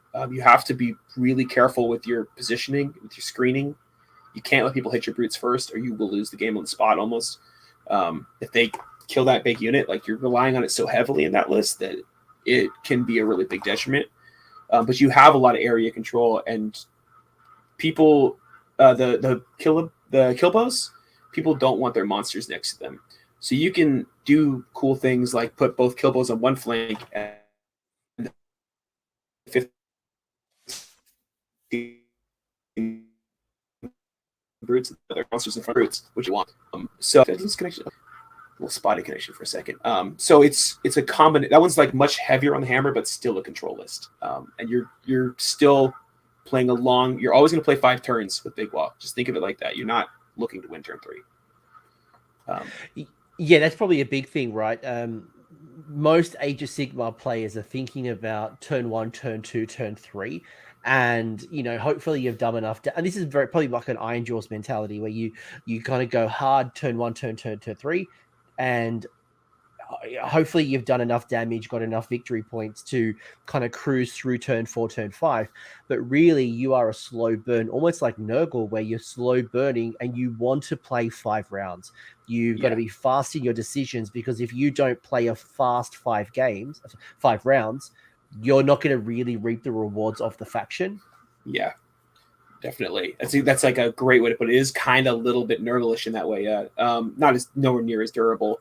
But you're doing a lot of small plays early on. You can't be you can be, but if you're playing my list, you shouldn't be thinking of big plays early, unless you see a crazy opportunity, like someone just totally messes up and you're like, I got you. But most of the time, you're not going to be doing that. You're looking for little things, little advantageous trades, trading a 90-point unit for a 150-point unit. Clearing like 2 small units, and then they have to send something over to get a unit. You're kind of just like being annoying, making things difficult, and getting powerful. And then turn 3 is usually the big turn. Like that's when the big plays happen, because that's when you're usually going to be hitting max WAAAGG points, unless it's a very slow game. Because sometimes you just don't hit WAAAGG to like 4, but that's rare, very rare. So that's like, you definitely got to be playing the slow, calculated, by time. I want to wait till turn 3 type mentality for strategically, and let's see you win games with them. When's a good time to call down the WAAAGG? Is it turn 3? Is it like, or like what? When should I use it versus like when should I keep holding it? So I think the biggest thing, with knowing when to and when not to call the WAAAGG, because with Ironjawz you're always going to call the WAAAGG at some point. You're going to call it when you go in. With Big Waaagh, what you have to be thinking about is like, number one, do I need it? Do I need the extra attack? Because usually +1 hit and +1 to wound is already doing a lot. But if you're going to get to like go hard, you do use it. But also, what's important to think about is you don't want to lose too many units before you have the WAAAGG. Because there will be games where you're like, I have 24 points, but all I have is like little units of Ard Boys and like War Channas, and most of their units are dead too. And you're just kind of like, there's only a few scrap units, and it's like, I'd rather have the +1 to run, +1 to charge, just getting things done without blowing them up kind of thing. So it's just something to always ask yourself, like, just because I have 24 points doesn't mean I should. You got to actually stop, think, do I want to do this? Because you lose a lot the next turn when you lose all those benefits. It can hurt. You lose a lot of gas in the tank. And then if you get doubled into that, it's like, oh, geez. Yeah, so it's important. Yeah, like keeping the +1 to cast, dispel, and undermining can be really powerful, right? How many games have I won by doing a late game teleport onto an objective that I didn't have, or using it for like barge through enemy lines, or something that requires me for my grand strategy to have units in your side of the territory. And if I lose the +1 to cast and I don't have arcane terrain, then I'm giving away that, and that might actually be the victory points that stops me from winning or drawing or whatever it might be. So I guess, if you are going to do your Big Waaagh, and you really want to make the most of it. You want to have your key threat pieces ready to go. You want to delete what is going into, and knowing that if you lost your +1 to hit, +1 to wound, in the subsequent turns, am I going to be able to still win the fight? And I guess that would be my decision point. Yeah. You got to think, like, do I need my WAAAGG points still? Like, if you need a teleport to go off the next turn, if you need it to win the game, don't call WAAAGG. You need that +1 is like very important. Like, if it's different between winning and losing a game, like the +1 attack probably matters less, because you already have so many other benefits. Talk to me deployment. I think that's one thing that probably, again, with so many different synergies and so many different units, and with high drops, it's not like I have a battle regiment in mind where I've got this particular set of pieces and this is how I always deploy. You've got lots of drops, lots of units. How do you recommend I deploy? Do you have some advice, some things that you'd share with me to be better at that? Yeah. First, I would like to say that it is a flexible army, and you're not always deploying the same way, like you said. It's you really do deploy reactively, and you want to be thinking in terms of trying to dissuade the opponent from going all in turn one on you, and you're not going all in on turn one. You want the game to get to like bottom of 2 before real fights are happening, or turn 3. So when you're deploying, you're not necessarily like on the line unless you need to be, unless with like a screen maybe to like bait someone in or something like that. But like you're really kind of keeping a little bit back. You want to be on the objectives. You want to be in battle tactics, but you're definitely more reserved than other orc armies would be, because you want to save your resources until they're at their maximum power. The other thing, which I sent you some pictures of a deployment technique right here, and this is something that is kind of hard to explain without a visual, so I just lined up some models as an example. So if you look here, there's 2 units of Ardboys screening. Right behind them, there's a bunch of other units. There's Brutes, there's Warchannas, there's the Wurgog and Megaboss, and they're all, if the Ardboys got charged, all these units would also be in combat, but probably not in range of the melee weapons of the opponent. So they're all going to be able to pile in and fight if they kill your Ardboys, which is cool, and it is definitely a benefit, but sometimes it's like not even combat units. Like Warchannas don't really hit that hard. Your Shamans don't hit that hard, but what they do is pile in, are in combat, and get you WAAAGG points. So when someone charges this bubble, they're probably killing the Ardboys, and then you're getting 4 WAAAGG points at the end of the combat, which is a lot. Like that is a huge spike. To get 4 points from one combat at the end of the, like turn 1, people come in, they do that, and they hit like 2 of these bubbles, right? And people hit both of them, and I'm like, cool, you killed Ardboys, you also maybe killed like some important thing, and then I'm getting 7 to 8 additional WAAAGG points. Comes to my turn, I get D6 plus 3, and all of a sudden I'm at like 13, 14, make a couple charges, I'm already at 16 on bottom of 1, and I'm already at +1 to hit, +1 to charge, +1 to run, +1 to cast, and it's the like bottom of turn 1, and that is a huge edge you can get on your opponent, and it's really important when you're playing Big Waaagh to do this. And according to that photo, I am now in range of a Wurgog Prophet Mask. So yes. You're in 12. It's start of the hero phase. Whatever, if you survive, even if you put in the tankiest, I don't know, whatever it is, obviously Morathi will just take 3 wounds, but everything that isn't Morathi, you will zap that to death. Yeah, exactly. And like that's when I was talking about the 2 bubbles in my other list. Like one is the 12 Bolt Boys, one is the Wurgog. And people think they pin you in, they forget about the Wurgog. There's so many moving pieces, they forget about it, and you just zap it off, and you're like, okay, I'm free to move and get at you now. And you didn't realize I could do that during my hero phase. And you gave me a bunch of WAAAGG points, so it's going to be bad for you. So it's that counterpunch that, like, if you come into the Bolt Boys, you're going to get double Unleashed Hell, and then you're going to get fought by these Ardboys that are kind of hard to deal with. And then if you go into the Wurgog, you're going to get punched back, and you're going to get zapped off. So, but if you don't come at me, I'm shooting you, and you're just like, it's a really big part of the strategy I've developed playing Big Waaagh, and how I've been able to find so much success with it across many tournaments. So yeah, that's the best advice I could give for deployment, other than just play reactionary. Look at what your opponent's doing and adjust. Think about it. Think what they're going to do.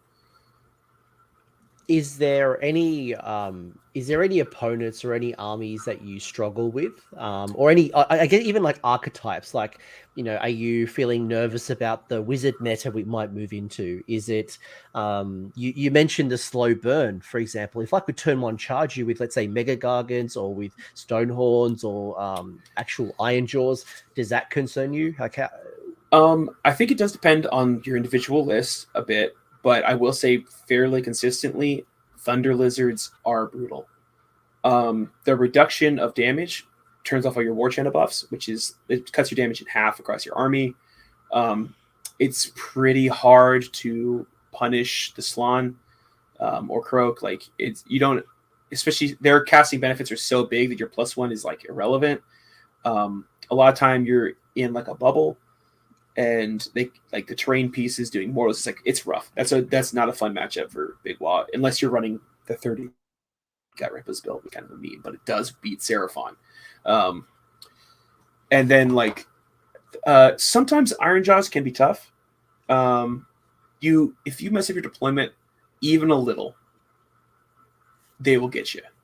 But if you don't, it's like an extremely easy matchup. If you deploy masterfully, you crush them. If you don't, you get crushed. It's very like turn one, the game is over. Like someone lost.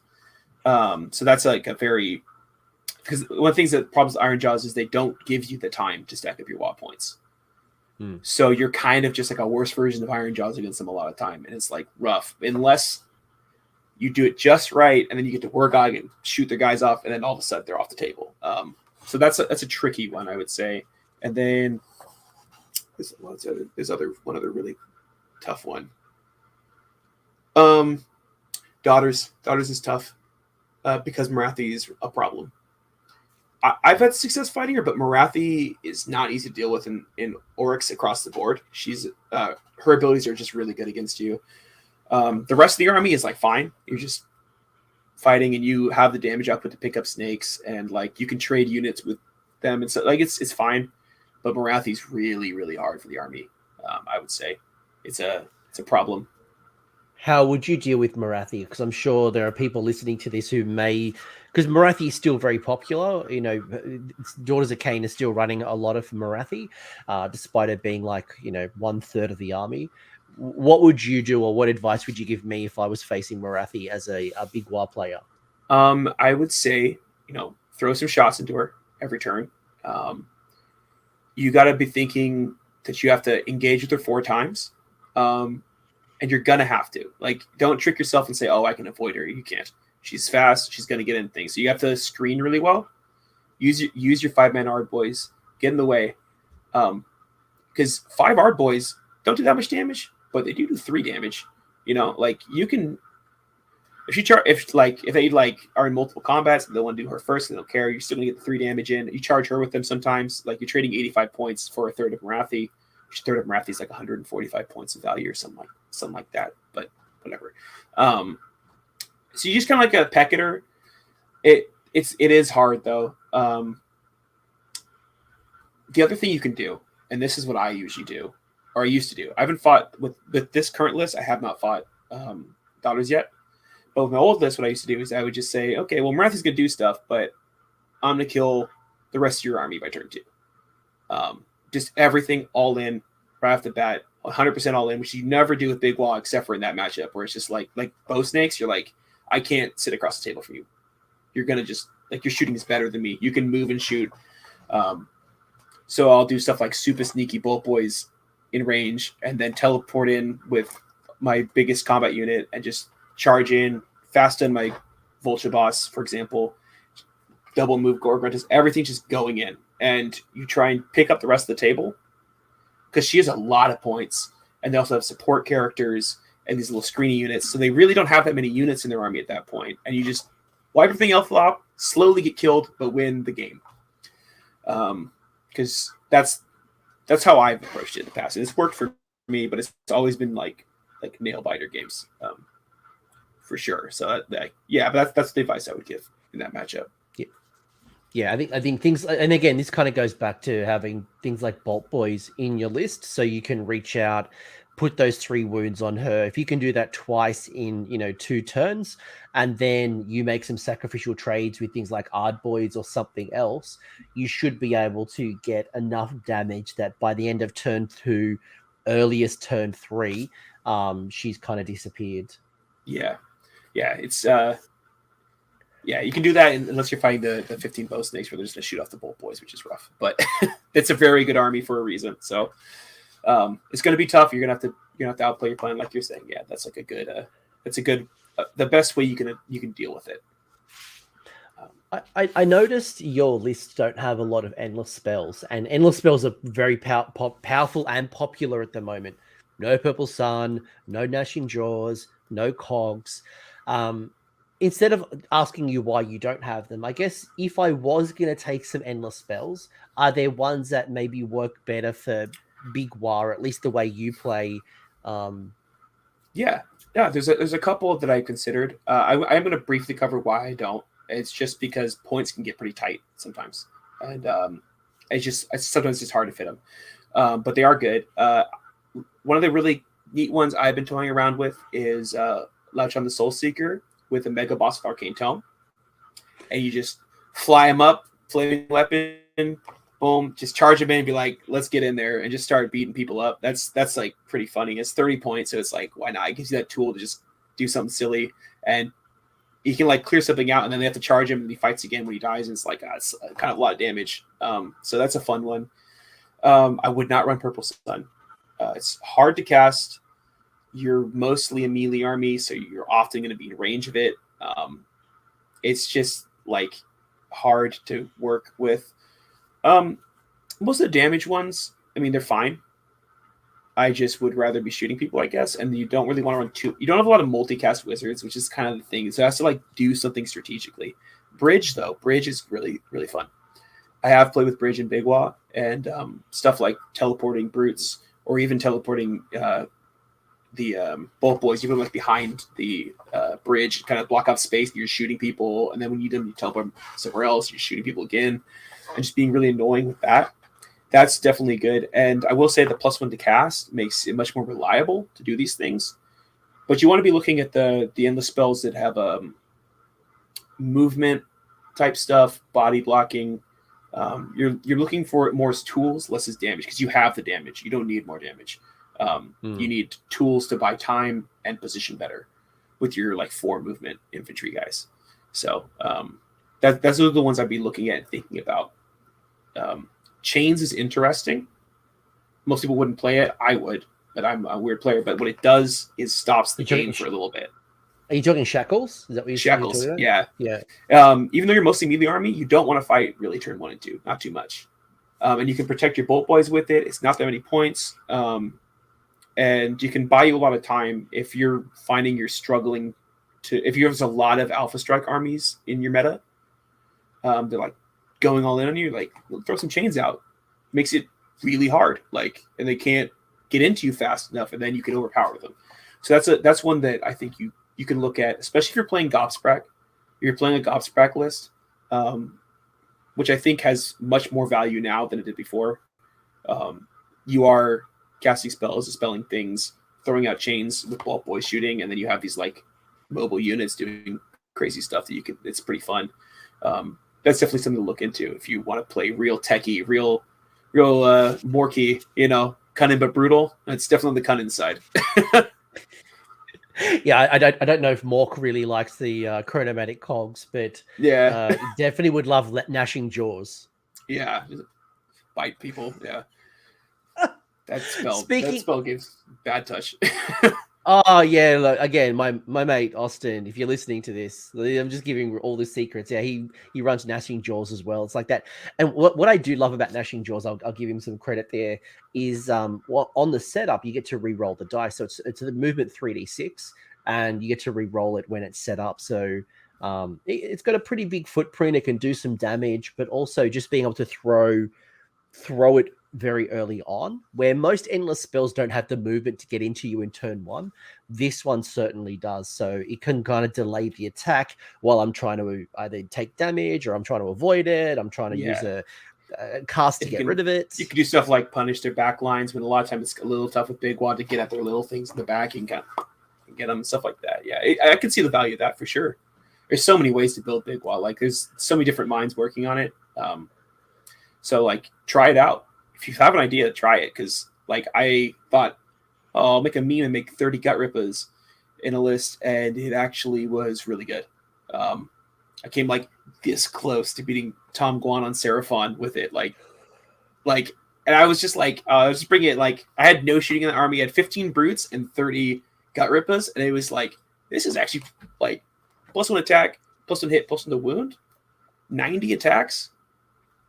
Like it's a lot, mortals and 6s. So like, if you have a cool idea, try it out. You'd be surprised what works. Yeah. And like we haven't really talked about the Bonesplitterz side, things like the piggies and things like the Maniac Boar Boys and They're great little mobile chaff and support. And I think, just build the way you want to build it. But I want to ask a couple of final questions. The first one being, you talked about pluses to cast, which reminded me Kronspine.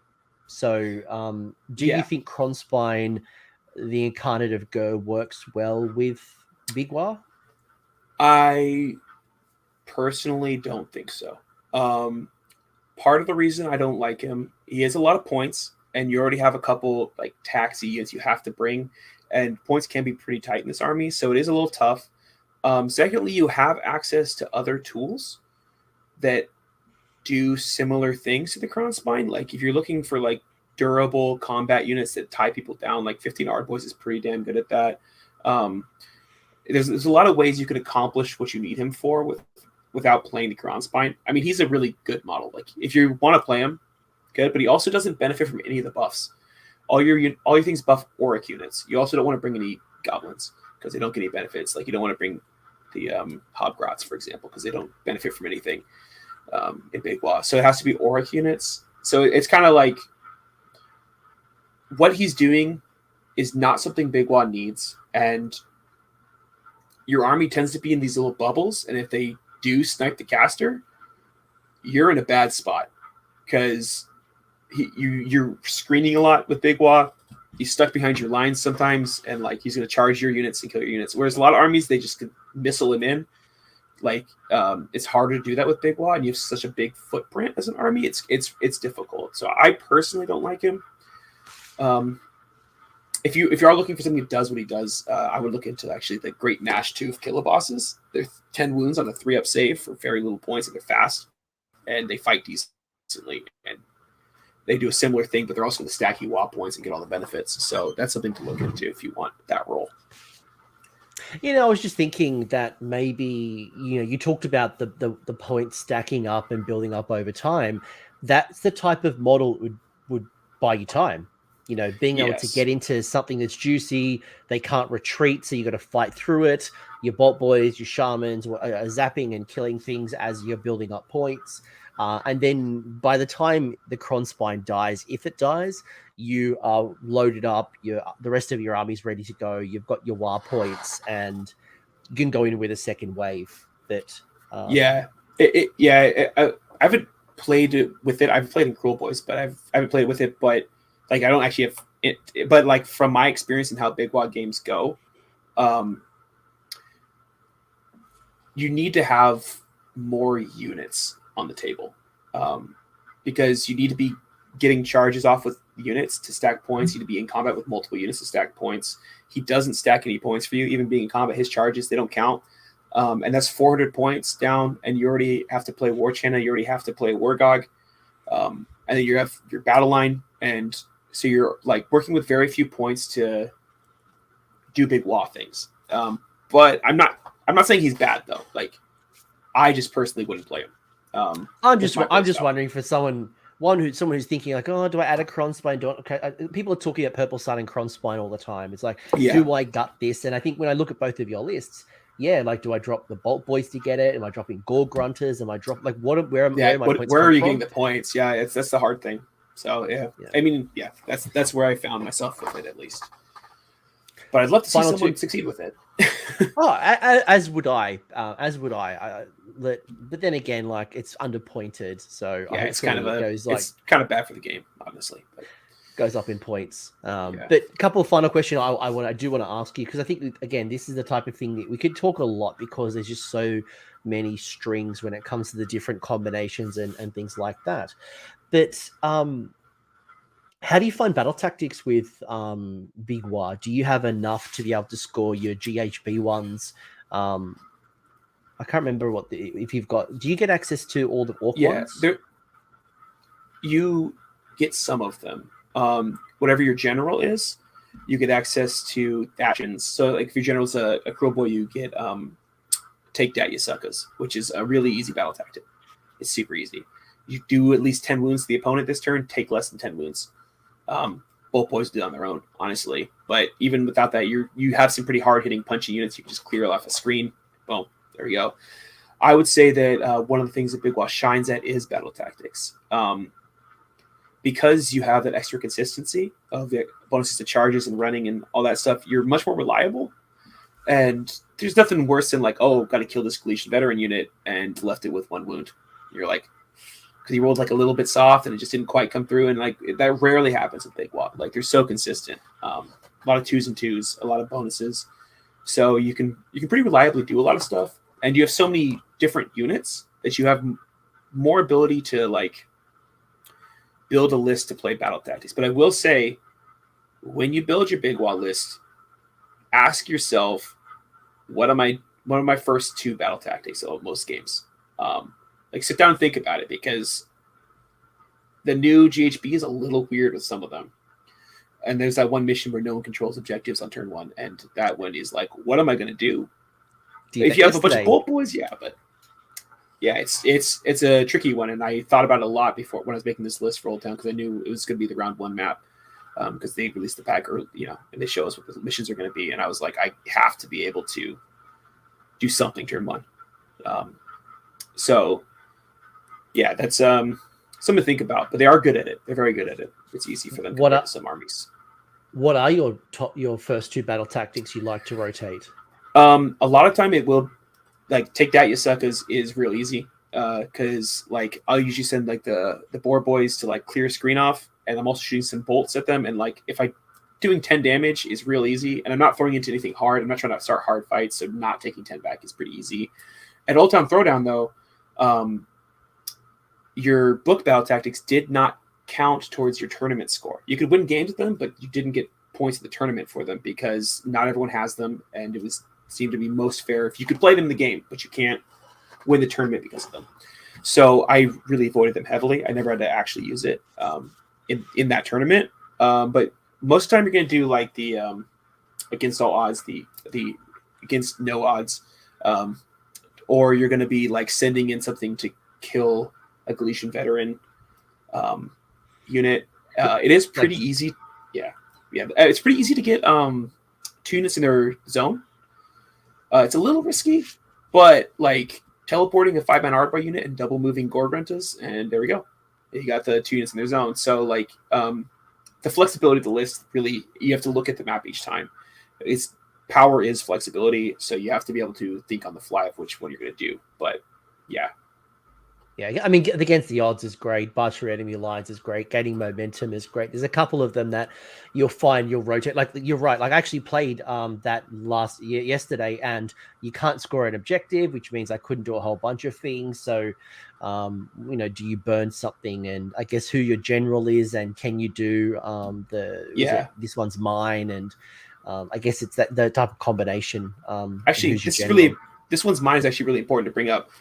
One of the reasons I no longer run the weird knob as a general is because I basically was incapable of getting that battle tactic. That's one of the reasons I switched to the Vulture Boss being the general, is I was like, I need a unit that can go and get a reliable kill on some small unit, and is my general whenever I need it to happen. Like, it's like, all right, let's go over there, you kill that 3-man chaff unit and get me a battle tactic when I didn't have anything else that could score that turn, So it's, like I said, it's something to think about, like really design your list with those sort of things in mind.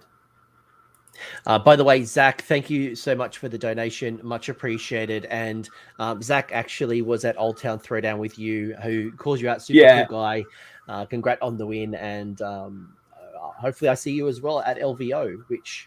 I'm sure Zach's going. I can pretty much guarantee it. If he doesn't show up, I'll be so surprised. Thomas asking in the chat, when we were talking about the croc earlier, what was that reference to, if we didn't know that lingo? It's a Snatcher Boss, the Kruleboyz guy who's on the big like lizard thing. People call it the croc or the gecko or whatever. It's a big lizard monster, so that's usually what we're referring to. 2 more questions. First one, you and I are going to be at LVO, so I'll see you in January. But yeah, if we do meet on the tabletop, how do I beat you? How do I win? Because I guess the reverse of this is, as if I'm listening to this as a Big Waaagh player, is how do I not throw the game? Like, how do I not lose? So yeah, reverse psychology here. So how do you beat Big Waaagh?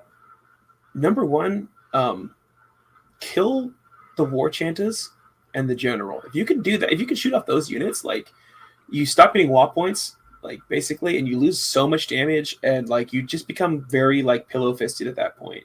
And it really, really, really hurts to lose those. The other thing you can do is if you're very like able to alpha strike really hard and you see an option, starting the fight intensely early is a good way to do it. What you should never do against Big Waaagh is send in piecemeal. If you send in one unit at a time across the whole game, you're going to lose. Like you're doing exactly what they want. Because they're just going to go up in points and not get put under any pressure, and then they're going to hit you back really, really hard, and you're just going to get wiped up. So don't do that. That's pretty much goes for all armies. Like some things that are good against them is powerful shooting. Light shooting doesn't accomplish much. Like plucking shooting, little chip damage is not very valuable against Big Waaagh. Because the chip damage you're putting on, their ramping up in power outweighs the chip damage, so it doesn't really accomplish much. But really heavy-handed shooting can be very tough. I can't think of a good example right now other than bow snakes. There was like the 6 long strikes, like that was really. So for example, like my Judicators are crossbows, so they do each hit is 2 hits. So for example, when I went into that mega boss on foot, I did something like 30 odd attacks from 10 models. So just being able to delete that mega boss before it got into combat was very, very, very easy. But I think the question then that kind of gets risen is that you talked about protecting your heroes, protecting things like your Bolt Boys, your Wurgog Prophet. Yes, you can get like the glowing tattoos for the 6-up ward or the 4-up ward for that artifact. But how do you protect yourself from losing those key pieces? You have to deploy smartly. You have to use terrain very well. If you don't use your terrain, you're not going to have a good time as Big Waaagh a lot of time because you have to be thinking in terms of that. You have to be blocking line of sight. You have to be careful. Yeah, 6 bow hunters. Yeah, like 6 bow hunters is another great example. Pretty anything rough. That has like good shooting, high damage, high range. I think that's probably one struggle is if you got short range, it's not going to be enough to be able to get that Wurgog Prophet or the Bolt Boys. Yeah, you're not going to move the important units, and then you're going to get hit, and you're just going to get the long range, powerful shooting.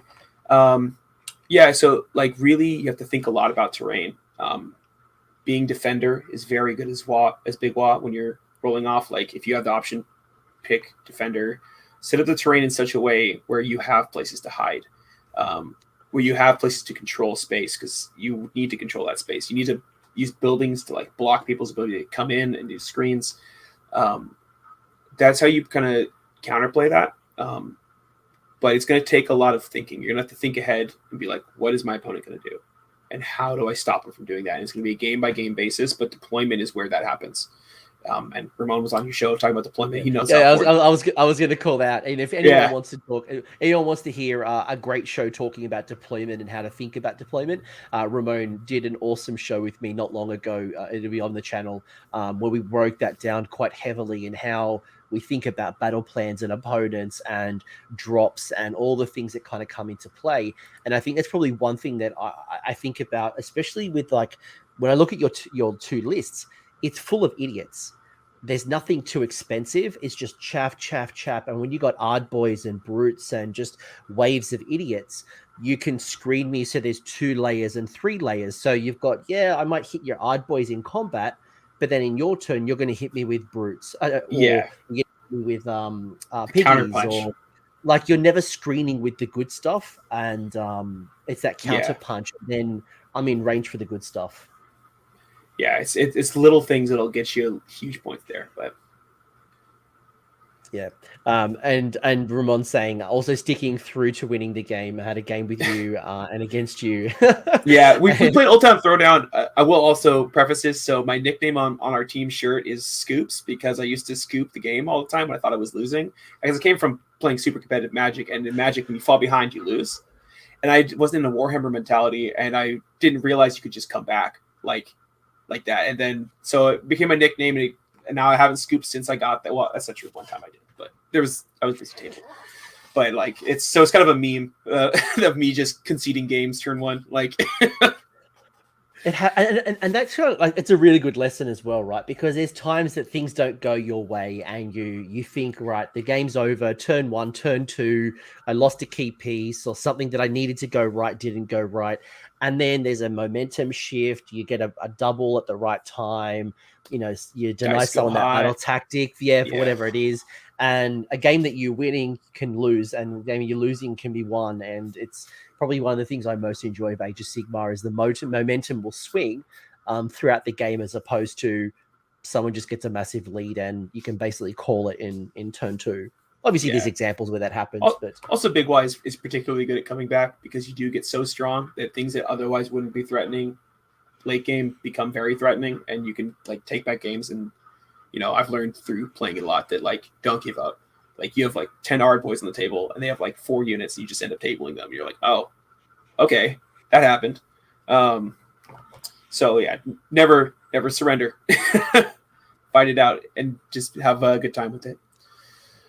Before I ask you my final question, is there anything that you'd want to add to the Big Waaagh discussion? Obviously, we've almost had 2 hours, so very insightful. You've added a lot of value, and I can't wait to see how your list kind of evolves as, again, the meta continues to shift, and just having a great resource of models between Ironjawz, Kruleboyz, and Bonesplitterz just means that you can just continually tap into different parts of the book. And if Nighthorn and Scarlet Doom keeps running riot, cool, you can have some tools to be able to hopefully take down the Krulghast and maybe, improve more Bolt Boys or whatever it might be.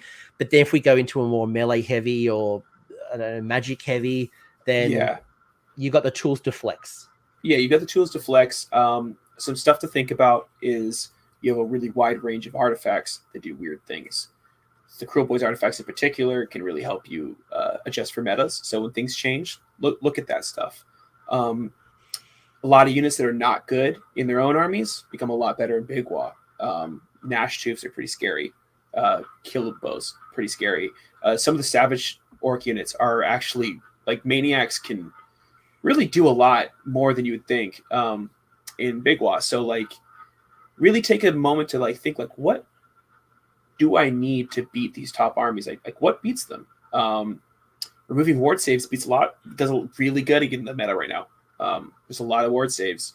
So, MSU is really good. So you look at what's good at MSU, what removes ward saves, stuff like that. And you really got to think about, like, what problem am I trying to solve?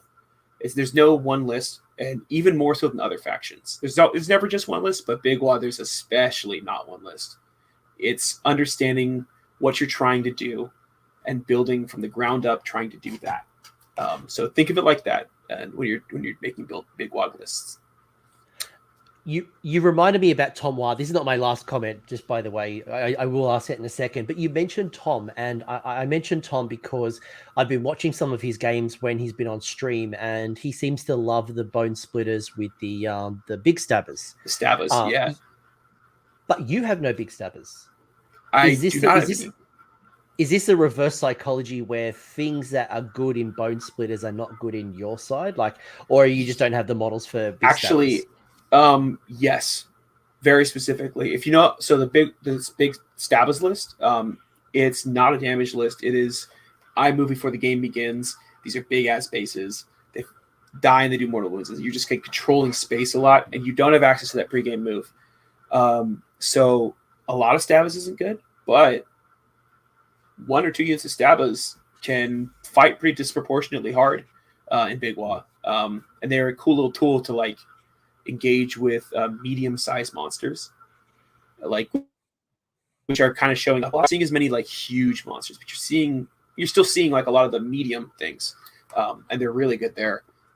So, like, that's a perfect example of what we're talking about, where, like, you've got to look at what does this do for an army, and try it, slot it in, put that tool in there.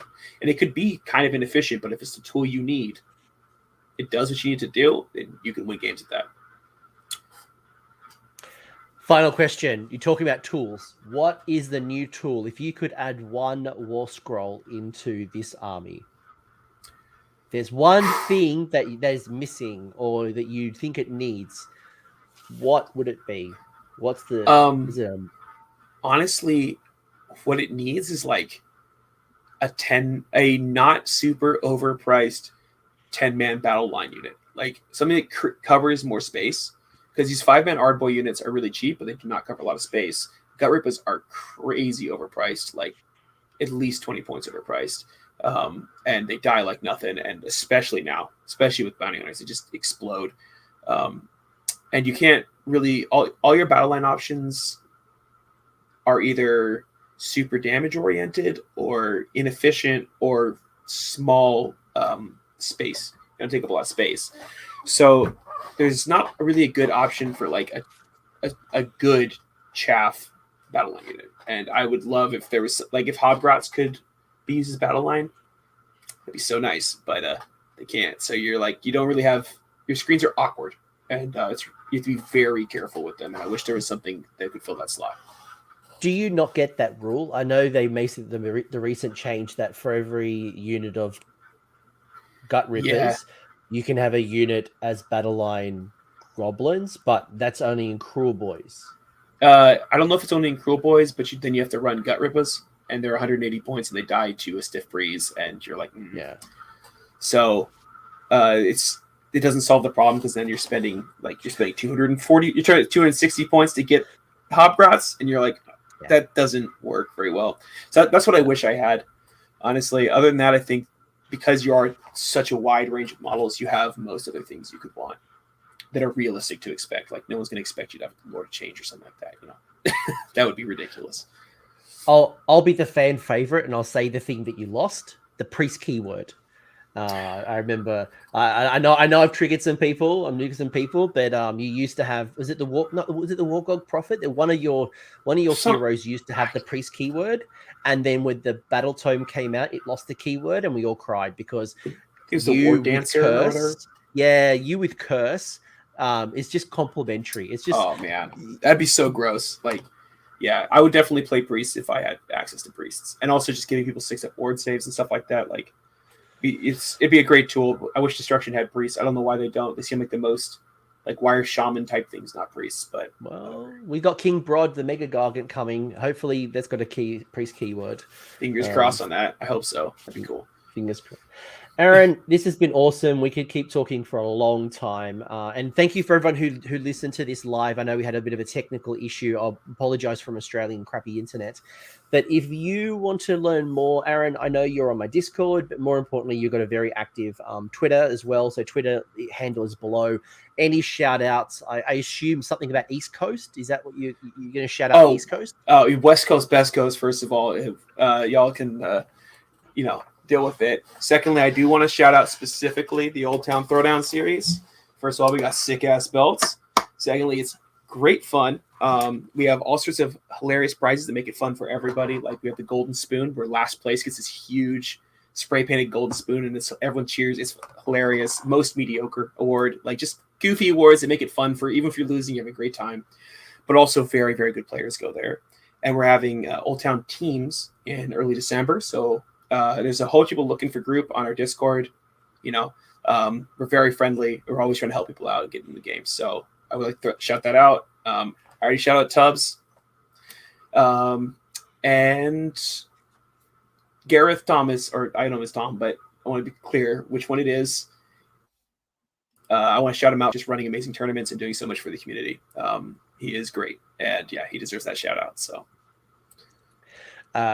also Greg. Greg was first destruction, then I was first destruction, then he was first destruction, then I was first destruction, and you ain't taking it back, dude. I got it. I'm the champ now. I belt to prove it. Like, yeah, okay. A big that's my shout outs. It was the War Doc that used to have the priest keyword. So right, yeah, give it back. Greg saying you're a beautiful man. I'll take you down. And it sounds like there's a whole bunch of Old Town Throwdowns coming up. I think, look, I'll give you credit. I look at one, first off, I hear nothing but great things about Old Town Throwdown, but two, it seems like it just keeps getting better and better as well. I saw this year they had like the capes, like it was the Tour de France capes. And if you're in first place, you have to wear the cape. And if you get caught not wearing the cape, you lose points until you're no longer in first place.